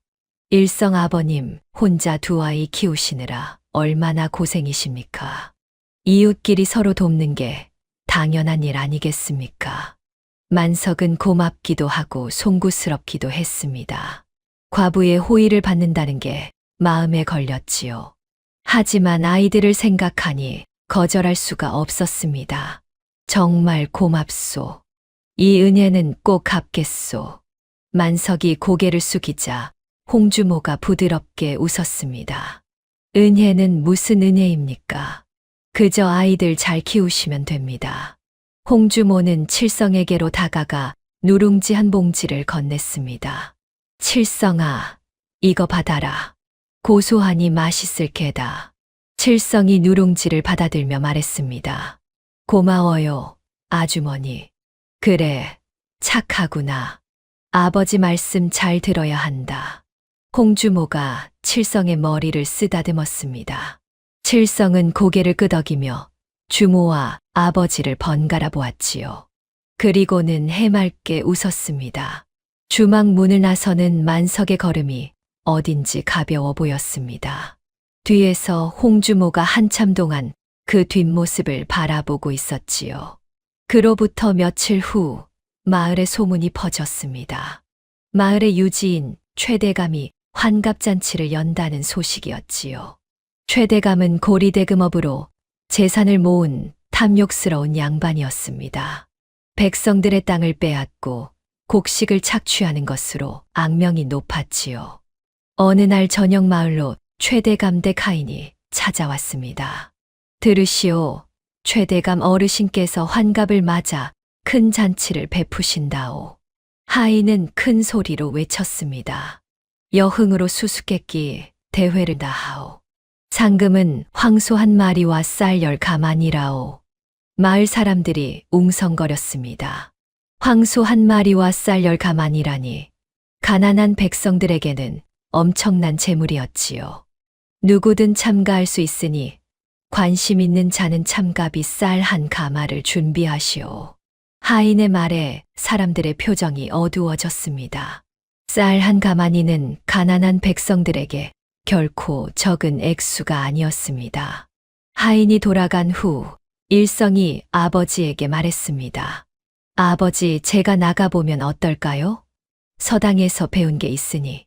만석이 황급히 손을 내저었습니다. 안 된다. 최대감은 간사한 자다. 분명 속셈이 있을 게다. 그날 밤 홍 주모가 만석네 집을 찾아왔습니다. 일성 아버님, 혹시라도 그 대회에 나가실 생각은 마십시오. 홍 주모의 얼굴에는 걱정이 가득했습니다. 주모도 그리 생각하시오? 만석이 물었습니다. 예. 오늘 주막에 온 사람들이 하는 말을 들었습니다. 참가비는 받되 지면 노비가 되거나 곤장을 맞는다는 독소 조항이 숨어 있다더군요. 홍주모의 말에 만석은 등골이 서늘해졌습니다. 역시 그 탐욕스러운 자가 그냥 상을 내놓을 리가 없지. 만석이 한숨을 내쉬었습니다. 홍주모는 일성을 바라보며 신신당부했습니다. 일성아, 절대로 그 대회에는 나가지 마라. 알겠느냐? 일성은 고개를 끄덕였습니다. 예, 아주머니, 알겠습니다. 하지만 일성의 눈빛에는 무언가 결심한 듯한 빛이 어려 있었지요. 칠성은 구석에 앉아 그 모든 광경을 지켜보고 있었습니다. 환갑잔치 전날, 만석은 산에 숯을 구우러 갔습니다. 칠성만 집에 남겨두고 말이지요. 그런데 일성은 아버지 몰래 쌀 한 가마니를 짊어지고 최대감 댁으로 향했습니다. 아버지께서 평생 고생만 하셨다. 내가 상을 타서 아버지를 편하게 해드려야지. 일성의 가슴 속에는 효심이 불타오르고 있었습니다. 최대감 댁 마당에는 이미 10여 명의 사람들이 모여 있었지요. 모두 상금을 노리고 온 마을 사람들이었습니다. 최대감이 높은 자리에 앉아 거들먹거리며 말했습니다. 환갑을 축하하러 온 자들이로구나. 문제를 내겠으니 잘 들어보거라. 첫 번째 문제가 나왔습니다. 세상에서 가장 빠른 것은 무엇이냐? 참가자들이 저마다 답을 말했습니다. 화살입니다. 바람입니다. 말입니다. 하지만 최대감은 고개를 저으며 모두 틀렸다고 했습니다. 일성의 차례가 되었지요. 일성은 서당에서 배운 대로 자신 있게 대답했습니다. 사람의 생각입니다. 생각은 순식간에 천리를 가니까요. 좌중이 감탄의 한숨을 내쉬었습니다. 훌륭한 답이었지요. 그러나 최대감이 비웃으며 말했습니다. 허허, 이 어리석은 것이. 세상에서 가장 빠른 것은 빛이다. 해가 뜨면 온 세상이 순식간에 밝아지지 않느냐. 일성은 당황했습니다. 하지만 훈장님께서는 생각이 가장 빠르다고. 뭐야, 감히 이 일을 다는 게냐. 이것이 바로 양반을 능멸하는 행위로다. 최대감이 소리쳤습니다. 일성이 황급히 고개를 숙였습니다. 죄송합니다. 대감마님. 소인이 잘못 생각했습니다. 잘못을 알았으면 물러가거라. 최대감이 손을 내저었습니다. 하지만 일성은 물러서지 않았습니다. 집안에 쌀 한 가마니를 가져온 것이었습니다. 그냥 돌아갈 수는 없었지요. 대감마님, 한 번만 더 기회를 주십시오. 제발 부탁드립니다. 일성이 애원했습니다. 최대감의 눈빛이 차갑게 변했습니다. 감히 본 대감 앞에서 목소리를 높이다니. 이놈, 내 죄가 어찌 가볍겠느냐. 사실 처음부터 최대감의 목적은 상금을 주는 것이 아니었습니다. 참가비로 쌀을 거두고 억지를 부려 백성들을 곤경에 빠뜨리는 것이 진짜 속셈이었지요. 최대감이 손뼉을 치자 하인들이 달려왔습니다. 저놈을 잡아라. 양반을 우습게 본 괘씸한 놈이다. 일성은 하인들에게 붙잡혔습니다. 대감님, 저는 잘못한 게 없습니다. 일성이 발버둥 쳤지만 소용없었지요. 이놈을 옥에 가두어라. 최대감의 명령에 일성은 끌려갔습니다. 마당에 남은 사람들은 두려움에 떨며 뿔뿔이 흩어졌지요. 아무도 감히 최대감에게 대들 수 없었습니다. 그날 저녁 산에서 돌아온 만석은 집이 텅 비어 있는 것을 보고 놀랐습니다. 일성아, 칠성아, 어디 있느냐? 만석이 큰 소리로 불렀습니다. 마당 한쪽에서 칠성이 쪼그려 앉아 있다가 고개를 들었지요. 칠성의 눈가가 빨갛게 부어 있었습니다. 칠성아, 형은 어디 갔느냐? 만석이 다급히 물었습니다. 칠성이 대답했습니다. 형아는 최대감 집에 갔어요. 만석은 가슴이 철렁 내려앉았습니다. 설마 일성이가 그 대회에 나갔단 말인가? 만석은 칠성을 집에 두고 허겁지겁 최대감 댁으로 달려갔습니다. 대감 댁에 도착하자 문지기가 가로막았습니다. 어디서 상놈이 함부로 내 아들이 여기 있소. 당장 내놓으시오. 만석이 소리쳤습니다. 그 소리를 듣고 최대감이 마당으로 나왔지요. 오냐, 내가 그 버릇없는 놈의 아비로구나. 최대감이 코웃음을 쳤습니다. 만석이 무릎을 꿇으며 애원했습니다. 대감마님, 제발 아들을 풀어주십시오. 아이가 철이 없어 그랬습니다. 철이 없다고? 허허, 그런 버릇없는 자식을 키운 내 죄가 더 크구나. 최대감이 비웃었습니다.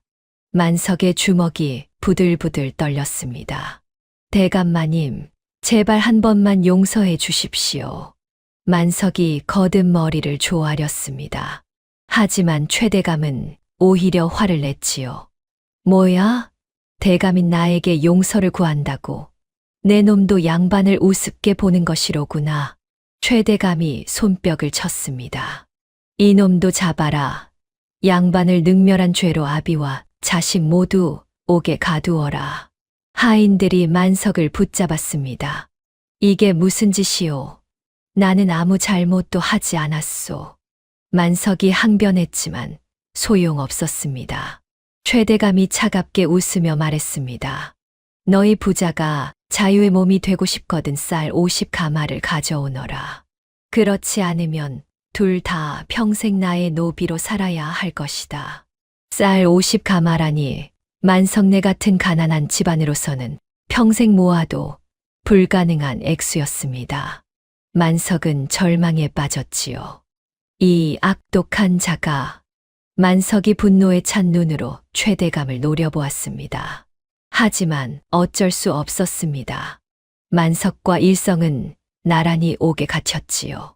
차갑고 좁은 옥방 안에서 부자는 서로를 바라보며 눈물을 흘렸습니다. 아버지, 죄송합니다. 제가 잘못했습니다.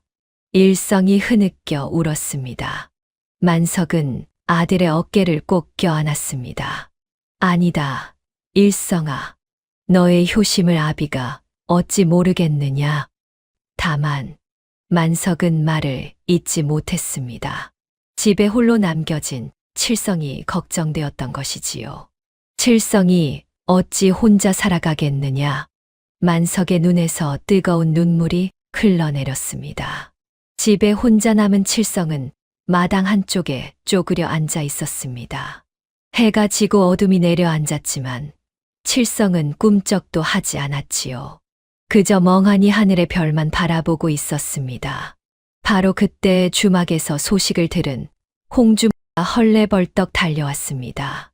칠성아, 어디 있느냐? 홍주모의 목소리가 떨리고 있었습니다. 칠성이 마당 구석에서 일어나자 홍주모는 칠성을 끌어안고 통곡했지요. 이를 어쩌면 좋으냐? 일성이도 일성 아버님도 모두 옥에 갇히셨다지 않느냐? 홍주모의 눈물이 칠성의 어깨를 적셨습니다. 칠성은 한참 동안 가만히 있다가 홍주모의 옷자락을 잡았습니다. 그리고는 또렷한 목소리로 말했지요. 아주머니, 밥 주세요.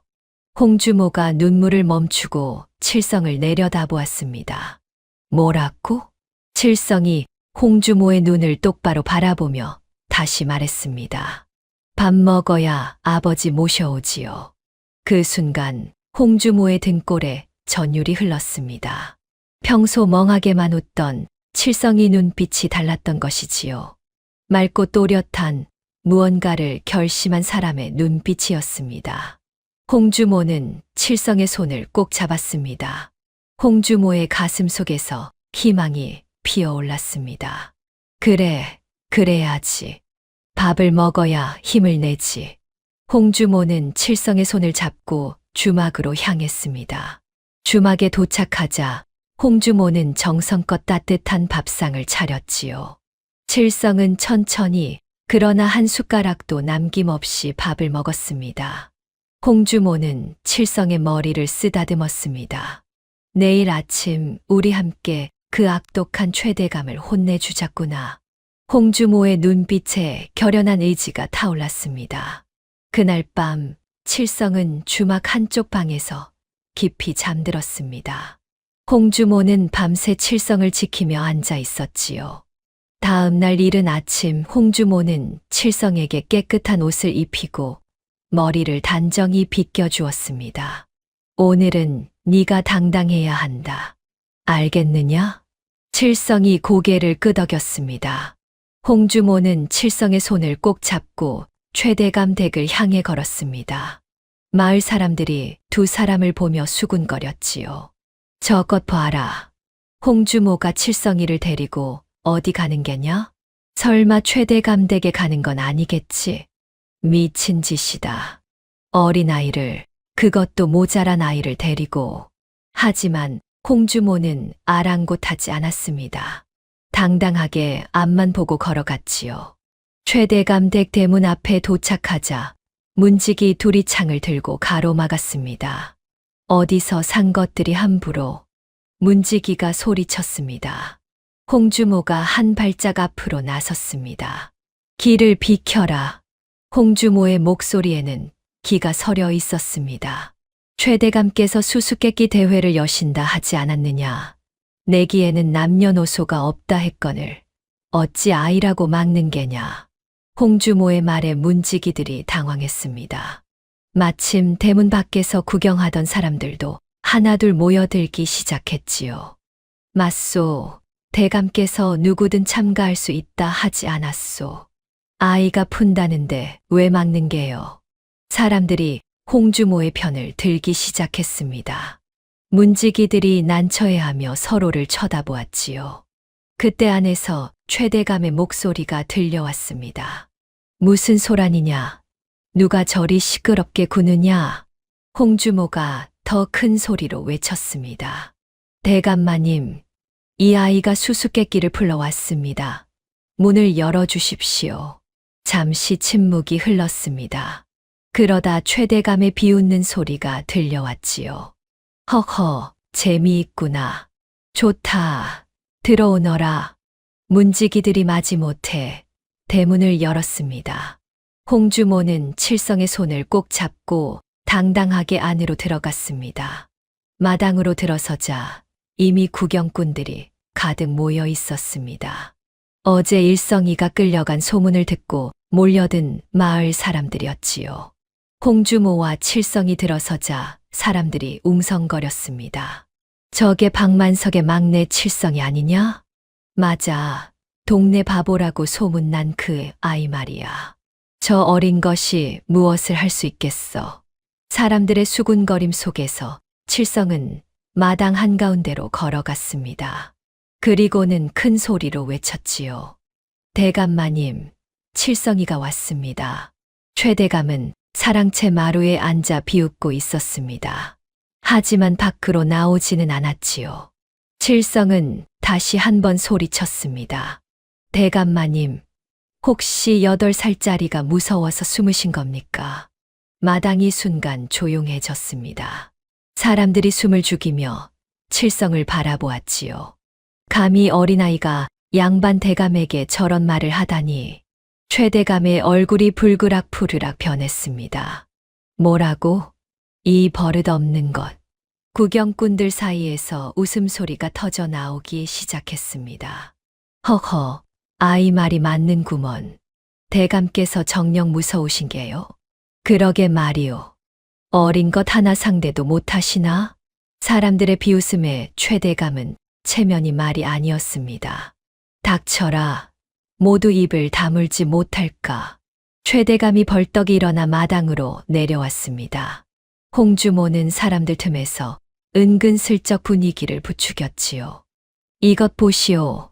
당당하게 나오시지. 왜 저리 화를 내시는 거요? 최대감은 이를 갈며 칠성 앞으로 다가왔습니다. 요 맹랑한 것, 좋다. 니놈에게 본때를 보여주마. 최대감이 칠성을 내려다보며 코웃음을 쳤습니다. 어디 한번 해보거라. 하지만 문제를 풀지 못하면 너도 네 형처럼 옥에 갇히는 것이다. 칠성은 조금도 주눅 들지 않고 최대감을 똑바로 바라보았습니다. 무섭지 않아요. 아버지를 구하러 왔으니까요. 칠성의 또렷한 목소리에 구경꾼들이 감탄했습니다. 홍주모는 칠성을 바라보며 마음속으로 응원했습니다. 잘한다, 칠성아. 그래, 바로 그렇게 당당해야 한다. 최대감이 말했습니다. 오늘 이 어린 것이 어떻게 망신당하는지 똑똑히 보여주마. 자, 그럼 시작해볼까. 칠성은 고개를 끄덕이며 대답했습니다. 네, 대감마님, 시작하세요. 최대감이 턱을 치켜들고 첫 번째 문제를 냈습니다. 좋다. 그럼 묻겠다. 효란 무엇이냐? 구경꾼들이 술렁였습니다. 효라는 것은 말로 설명하기 어려운 추상적인 개념이었지요. 더군다나 그를 모르는 어린아이가 어떻게 대답할 수 있겠습니까? 최대감은 이미 칠성을 이길 자신이 있었습니다. 칠성은 잠시 생각에 잠겼습니다. 그러더니 마당 한쪽으로 가서 막대기 하나를 주워왔지요. 그리고는 땅바닥에 무언가를 그리기 시작했습니다. 먼저 커다란 나무 한 그루를 그렸습니다. 그 나무 아래로 길게 뿌리를 그려 넣었지요. 구경꾼들이 목을 빼고 칠성의 그림을 지켜보았습니다. 칠성은 그림을 다 그리고 나서 말했습니다. 효는 이것입니다. 최대감이 비웃었습니다. 나무가 효라고? 허허, 역시 모자란 것이로구나. 하지만 구경꾼 중 한 노인이 감탄하며 말했습니다. 아니요, 저것을 보시오. 나무에 뿌리가 있지 않소. 다른 사람들도 고개를 끄덕였습니다.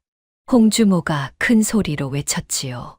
보시오, 여러분, 뿌리가 튼튼해야 나무가 자라듯 부모가 있어야 자식이 있는 것 아니겠소. 맞소, 맞아. 뿌리를 소중히 여기는 것이 바로 효로다.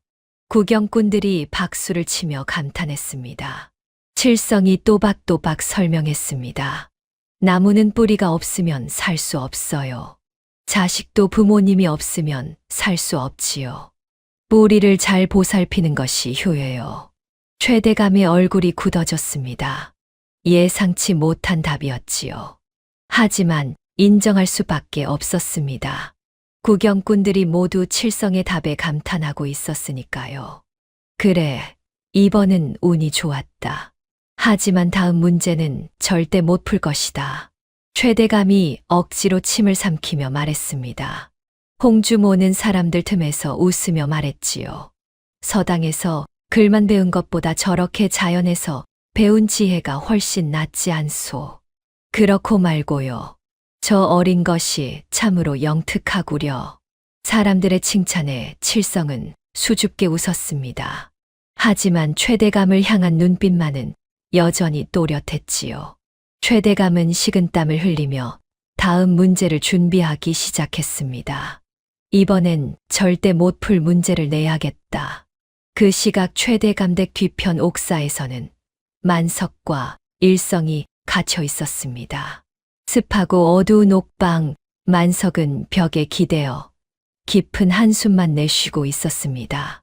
칠성이가 혼자 밥이나 챙겨 먹고 있을런지 만석의 마음은 오롯이 집에 남겨진 막내 아들에게 가 있었지요. 일성도 죄책감에 고개를 들지 못하고 있었습니다. 바로 그때 옥문이 삐걱 소리를 내며 열렸습니다. 옥졸 하나가 다가와 떡이 담긴 작은 보따리를 툭 던져주었습니다. 운 좋은 줄 아시오. 밖에서 웬 여편네가 사정사정하며 이걸 넣어달라더군. 만석이 보따리를 풀어보니 따뜻한 쑥떡이 들어있었습니다. 홍주모가 만든 것이 분명했지요. 옥졸이 떡을 우물거리며 귀찮다는 듯 말을 전했습니다. 그 여편네가 전하라고 하더구만. 지금 당신의 막내 아들이 마당에서 대감이랑 수수께끼 대결을 하고 있다고. 하지만 걱정 말라고. 자기가 목숨 걸고 지키고 있으니 안심하라고 합디다. 만석의 귀가 번쩍 뜨였습니다. 뭐라고 했소? 우리 칠성이가. 대감하고 대결을 한다고. 만석의 얼굴이 하얗게 질렸습니다. 그 어린 것이 거길 왜. 만석은 옥문을 부여잡고 흔들었습니다. 이보시오. 칠성이를 내보내시오. 그 모자란 것이 뭘 안다고. 만석의 절규가 옥사에 울려 퍼졌습니다. 옥졸은 시끄럽다며 몽둥이로 옥창을 탁탁 쳤습니다. 조용히 해. 어차피 문제 못 풀면 저 아이도 여기 들어올 테니 그때 가서 끌어안고 울던가. 옥졸이 나가버리자 만석은 자리에 주저앉아 가슴을 쥐어 뜯었습니다. 어미도 없는 불쌍한 것이 어찌 거기를. 어린 자식을 사지로 내몰았다는 생각에 창자가 끊어지는 듯한 아픔을 느꼈습니다. 내가 못난 아비다. 자식들을 지키지도 못하고 일성도 아버지를 껴안으며 함께 울었습니다. 차가운 옥방 안에는 부자의 울음소리만 처량하게 메아리쳤습니다. 최대감은 약이 바짝 올라 있었습니다. 이번엔 절대로 못 풀 문제를 내야 한다. 최대감은 하인을 시켜 낡은 집신 한 짝을 가져오게 했습니다. 그리고는 칠성 앞에 던지며 말했지요. 들어라. 이번 문제는 간단하다. 이 집신을 불에 태워 재로 만들되 형태가 부서지지 않게 가져오너라. 구경꾼들이 술렁였습니다. 그게 무슨 말이오? 제가 되면 당연히 부서지는 것 아니오? 맞아요. 그건 불가능한 일이지요. 역시 최대감은 억지를 부리는구먼. 사람들이 수군거렸지만 최대감은 아랑곳하지 않았습니다. 어디 한번 해보거라. 못하면 내 놈도 오게 가는 것이다.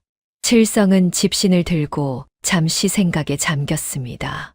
그러더니 마당 한 구석에 있는 부삽과 장독대를 번갈아 보았습니다. 칠성은 집신을 들고 장독대로 걸어갔습니다. 뚜껑이 열린 항아리 안에는 소금 결정이 하얗게 낄 정도로 아주 진한 소금물이 담겨 있었습니다. 어디 가는 게냐? 최대감이 소리쳤지만 칠성은 묵묵부답이었습니다. 칠성은 소금물 항아리에 집신을 오랫동안 꾹꾹 눌러 담갔습니다. 소금물이 집신 사이사이에 충분히 배어들도록 말이지요. 저 아이가 대체 뭘 하는 거요?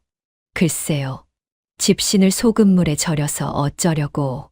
잠시 후 칠성은 집신을 꺼내어 햇볕이 잘 드는 돌 위에 올려놓고 물기를 살짝 말렸습니다. 그러고는 가져온 부삽 위에 집신을 조심스레 올려놓고 화롯불로 가져갔습니다. 칠성이 부삽을 화로 위에 얹으며 말했습니다. 자, 태웁니다. 치리익, 타닥타닥. 불길이 집신을 감싸 안았습니다. 연기가 피어오르고 집신은 점점 새카맣게 그리고 하얗게 타들어갔습니다. 사람들은 숨을 죽이고 그 광경을 지켜보았습니다. 다 탔다. 이제 제가 되어 무너지겠지. 하인들이 비웃었지만 연기가 거치자 신기한 일이 벌어졌습니다. 집신은 완전히 타버려 하얀 재가 되었는데도 꼬아놓은 지푸라기의 결 하나하나가 그대로 살아있는 채 꼿꼿이 서 있는 것이 아니겠습니까? 소금 결정이 뼈대가 되어 재를 붙잡고 있는 것이었지요. 칠성은 재가 된 집신이 흔들리지 않게 부삽 자루를 조심조심 잡고 최대감 앞으로 걸어갔습니다. 한 걸음, 두 걸음 혹여나 바람에 날릴까 칠성이 숨조차 크게 쉬지 않자 보는 사람들의 심장도 쫄깃해졌습니다. 칠성이 부삽을 최대감 코앞에 들이밀었습니다. 대감마님, 가져왔어요. 형태 안 부서졌지요? 마당이 순간 조용해졌습니다. 세상에 귀신이 곡할 노릇이네. 집신이 뼈만 남아서 그대로 서 있어. 사람들이 감탄하며 박수를 쳤습니다. 최대감의 얼굴은 사색이 되었습니다. 땀이 비오듯 흘러내렸지요. 이럴 수가 어떻게. 최대감은 말을 잇지 못했습니다. 칠성의 답의 마당은 환호성으로 가득했습니다. 참으로 영특한 아이로구나. 8살밖에 안 된 아이가 저런 지혜를 가졌다니. 최대감, 이제 아이를 보내주셔야 하지 않겠소. 사람들이 입을 모아 칠성을 칭찬했습니다. 최대감은 당황했지요. 이대로 칠성을 보내주면 체면이 말이 아니었습니다. 게다가 만석과 일성까지 풀어줘야 한다는 말이었지요. 최대감은 재빨리 꾀를 냈습니다. 잠깐, 아직 끝난 게 아니다. 자세히 보니 제의 형태가 완벽하지 않다. 이건 인정할 수 없어. 홍주모가 나서서 말했습니다. 무슨 말씀이십니까? 분명히 형태가 남아있지 않았습니까? 우리 모두 똑똑히 봤습니다. 하지만 최대감은 듣는 척도 하지 않았습니다. 닥쳐라. 내가 안 된다면 안 되는 것이다. 최대감이 하인들에게 말했습니다. 저 아이를 끌어내라. 당장. 바로 그때 홍주모가 재빠르게 칠성 앞을 가로막았습니다. 홍주모의 목소리에는 기가 서려 있었습니다. 이 아이가 분명히 문제를 풀었습니다. 양반이라는 자가 어린아이를 속이시는 겁니까? 마을 사람들도 합세하여 최대감을 비난하기 시작했습니다. 최대감은 사방에서 쏟아지는 비난에 당황했습니다. 칠성은 주모의 품에서 고개를 들어 최대감을 바라보았습니다. 그 맑은 눈빛에는 두려움이 없었지요.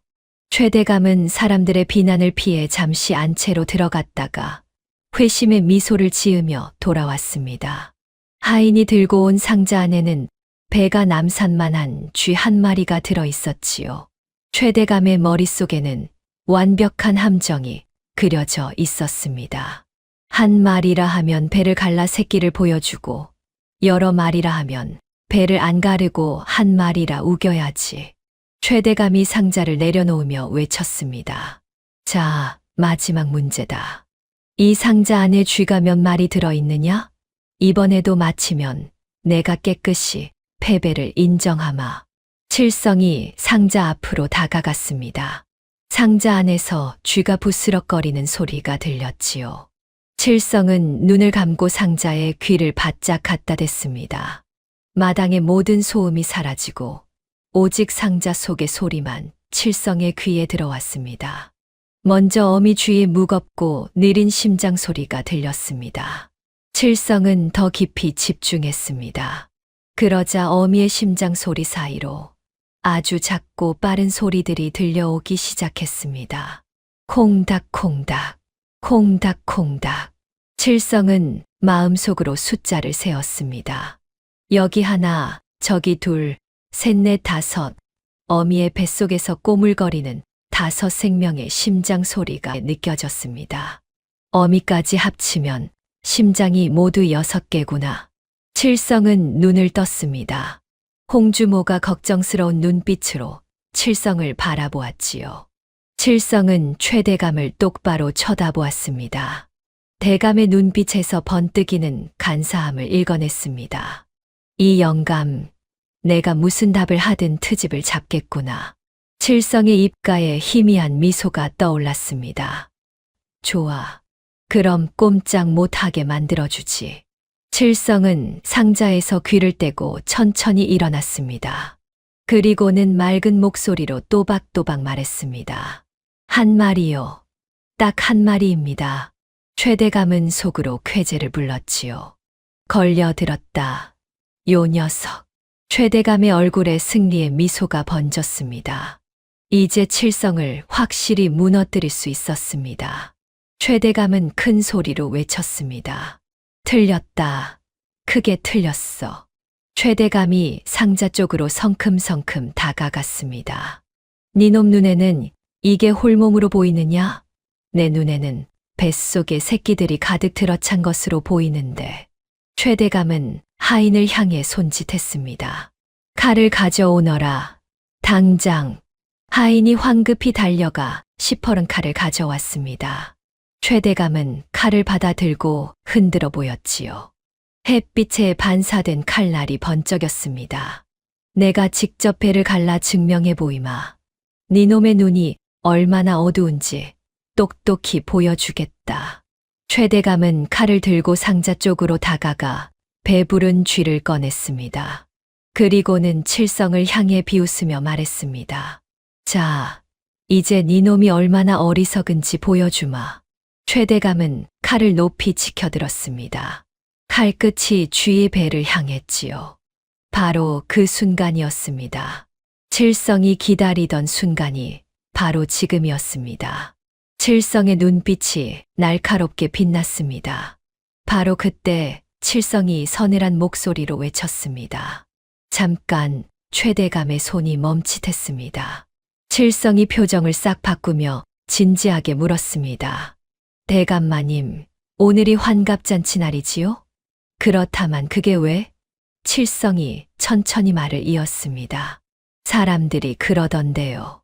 환갑상 받기 전에 붉은 피를 보고 살생을 하면 저승사자가 냄새를 맡고 찾아온다고요. 남은 수명이 그 짐승 목숨만큼 싹둑 잘려나간다고요.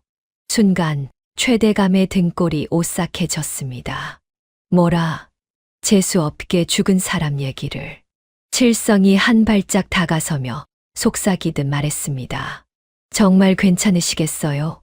고장내기 하나 이기려고 대감마님 수명을 10년, 20년 줄이시게요. 최대감의 얼굴이 흙빛으로 변했습니다. 칼을 든 손이 사시나무 떨듯 떨렸지요. 지금 배를 가르면 내기엔 이길지 몰라도 자신은 죽을지 모른다는 공포가 엄습했습니다. 이 틈을 타 홍주모가 군중을 향해 소리쳤습니다. 아이고, 대감마님, 쥐 잡으려다 초상 치르시겠습니다. 한갑날 살생이라니요. 부정탑니다. 칼 거두십시오. 사람들도 일제히 거들었습니다. 맞아요. 귀신이 노합니다. 그냥 놔주시오. 최대감은 이러지도 저러지도 못했습니다. 배를 가르지 않으면 쥐는 눈에 보이는 대로 한 마리가 되니까요. 칠성이 결정타를 날렸습니다. 대감마님, 배를 안 가르실 거면 지금 눈에 보이는 건 한 마리니까 제가 마친 거네요. 이 요물 같은 놈, 최대감은 결국 에이, 퇴퇴 하며 칼을 집어 던졌습니다. 그래, 네 놈이 이겼다. 졌어. 더러워서 내가 안 한다. 최대감은 안채로 도망치듯 사라졌습니다. 마당은 환호성으로 가득 찼고 칠성은 조심스럽게 상자 뚜껑을 열었습니다. 배부른 쥐가 겁에 질려 떨고 있었지요. 칠성은 쥐를 들어 올려 산 쪽 숲으로 보내주며 작게 속삭였습니다. 잘 가라. 너도 살고 우리 아버지도 살았다. 가서 새끼들 잘 키워라. 우리 아버지가 나를 키운 것처럼. 쥐는 칠성의 말을 알아듣기라도 한 듯 잠시 멈칫하더니 이내 풀숲 속으로 사라졌습니다. 최대감이 도망친 후 하인들은 어쩔 수 없이 옥문을 열었습니다. 만석과 일성이 옥에서 풀려 나왔지요. 두 사람은 비틀거리며 마당으로 나왔습니다. 아버지, 형아. 칠성이 달려갔습니다. 만석은 칠성을 보자마자 그 자리에 무릎을 꿇었습니다. 그리고 말을 잇지 못하고 칠성을 끌어안았습니다. 일성도 동생에게 달려와 함께 안았지요. 칠성아, 미안해. 형이 미안해. 너가 우리를 구했구나. 한참을 그렇게 껴안고 있던 만석이 칠성을 떼어놓고 온몸을 살폈습니다. 다친 데는 없느냐? 무서웠지. 아버지가 미안하다. 만석의 손이 떨렸습니다. 칠성은 고개를 저으며 웃었습니다. 괜찮아요, 아버지. 안 무서웠어요. 칠성은 품속을 뒤적이기 시작했습니다. 그리고는 무언가를 꺼냈지요. 형체를 알 수 없이 녹아내린 엿덩어리였습니다. 이게 뭐냐? 만석이 물었습니다. 칠성이 조심스럽게 대답했습니다. 아버지 드리려고 안 먹었어요. 장날에 사주신 엿이요. 칠성은 녹아버린 엿을 아버지 입에 넣어 주었습니다. 아버지가 고생하시느라 입이 쓰실까봐. 그 순간 만석의 눈에서 눈물이 폭포수처럼 쏟아졌습니다. 바보가 아니라 보물이었구나. 이 못난 아비를 용서해라. 너가 이렇게 아버지를 생각하고 있었는데 나는 너가 모자란 줄만 알고. 만석은 가슴을 치며 흐느꼈습니다. 일성도 옆에서 함께 울었지요.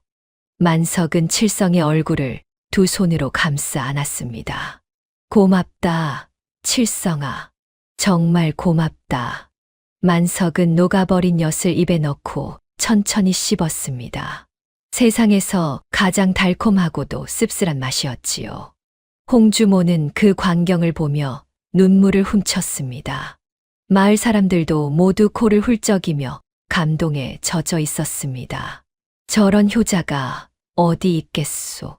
8살밖에 안 된 아이가 참으로 기특한 아이로다. 사람들의 칭찬이 여기저기서 터져 나왔습니다. 부자가 감격의 재회를 나누는 동안 홍주모는 조용히 뒤에 물러서 있었습니다. 하지만 칠성이 주모를 놓치지 않았지요. 아주머니가 도와주지 않았으면 저 혼자서는 못했을 거예요. 고마워요. 홍주모의 눈시울이 붉어졌습니다. 만석이 일어나 홍주모 앞으로 다가갔습니다. 주모 정말 고맙소. 주모가 아니었다면. 만석의 목소리가 떨렸습니다. 홍주모가 손을 내저었습니다. 당연한 일을 했을 뿐입니다. 만석은 홍주모의 눈을 바라보았습니다. 주모, 아니 임자, 그간 임자의 마음을 모른 척했소. 하지만 이제는 알겠소. 임자가 우리 가족을 얼마나 아끼고 있는지를. 홍주모의 뺨이 붉어졌습니다. 만석이 천천히 홍주모의 손을 잡았습니다. 앞으로 우리와 함께 해주시겠소? 홍주모는 조용히 고개를 끄덕였습니다. 예, 일성 아버님. 일성이 칠성의 손을 잡으며 웃었습니다. 칠성아, 우리한테 어머니가 생기는 거야. 칠성도 환하게 웃으며 고개를 끄덕였습니다. 응, 좋아. 홍주모가 두 아이를 보며 눈물을 글썽였습니다. 얘들아, 내가 잘 돌봐줄게. 칠성이 주모에게 달려가 안겼습니다. 고마워요, 어머니. 칠성이 처음으로 홍주모를 어머니라 부르는 순간이었습니다. 홍주모는 칠성을 꼭 껴안으며 흐느꼈지요. 일성도 옆으로 다가와 함께 안았습니다. 만석은 그 광경을 바라보며 미소 지었습니다. 자, 이제 집으로 돌아가자. 오늘은 온 가족이 함께 따뜻한 밥을 먹어야지. 일성이 칠성을 안았고 만석은 홍주모의 손을 꼭 잡았습니다. 네 사람은 나란히 집을 향해 걸어갔습니다. 석양이 그들의 뒷모습을 따뜻하게 비추고 있었지요. 그로부터 석 달이 흘렀습니다. 칠성의 소문은 온 고을에 퍼졌지요. 8살 아이가 최대감을 이겼다더라. 그 아이 바보가 아니라 천재였다지 뭐요. 사람들은 이제 칠성을 똑똑한 칠성이, 지혜로운 칠성이라 불렀지요. 하지만 칠성은 여전히 변함이 없었습니다. 땅바닥에 쪼그려 앉아 개미를 구경하고 하늘의 구름을 바라보며 날씨를 마쳤습니다. 어느 가을날 칠성은 마당에서 낙엽을 주우며 놀고 있었습니다. 홍주모가 부엌에서 나와 두터운 옷을 입혀주었지요. 칠성아, 감기 걸리지 않게 이거라도 입어라. 고마워요, 어머니. 일성이 서당에서 돌아왔습니다. 칠성아, 오늘 훈장님이 너의 이야기를 하셨어. 최대감을 이긴 지혜로운 아이라고 말이야. 칠성이 수줍게 웃었습니다. 형아가 더 똑똑해. 아니야, 너는 책으로 배울 수 없는 걸 알고 있어. 일성이 동생의 머리를 쓰다듬었습니다. 저녁 무렵 만석이 산에서 돌아왔습니다. 다녀왔소. 어서 오세요, 여보. 홍주모가 반갑게 맞이했습니다. 만석은 칠성을 번쩍 안아 올렸습니다. 우리 칠성이 오늘도 재미있게 놀았느냐? 네, 아버지. 오늘은 개미들이 겨울 준비를 하는 걸 봤어요. 온 가족이 저녁상 앞에 둘러앉았습니다. 따뜻한 밥과 구수한 된장찌개가 올라왔지요. 칠성은 숟가락을 들기 전에 가족들을 둘러보았습니다. 사랑하는 아버지, 든든한 형, 따뜻한 어머니. 칠성의 얼굴에 환한 미소가 번졌습니다. 가족 모두가 함께 웃으며 밥을 먹는 것. 그것만으로도 충분히 행복했습니다. 세상에 모자란 자식은 없습니다. 다만 부모의 사랑이 너무 깊어 그 빛나는 재능을 잠시 보지 못했을 뿐이지요. 진짜 효도는 높은 벼슬이나 큰 재물이 아닙니다. 부모의 마음을 헤아리고 함께 있는 것만으로 기쁨을 주는 것입니다. 그리고 세상을 사는 진짜 지혜는 책상 위가 아니라 바로 우리 곁의 자연 속에 있습니다. 칠성이가 그것을 우리에게 가르쳐 주었습니다. 다음 영상을 빠르게 만나보시려면 좋아요와 구독을 눌러주세요. 지금 화면에 나오는 구름야담의 더 재미있는 영상들도 함께 해주세요. 그럼 모두 행복한 하루 보내세요. 감사합니다.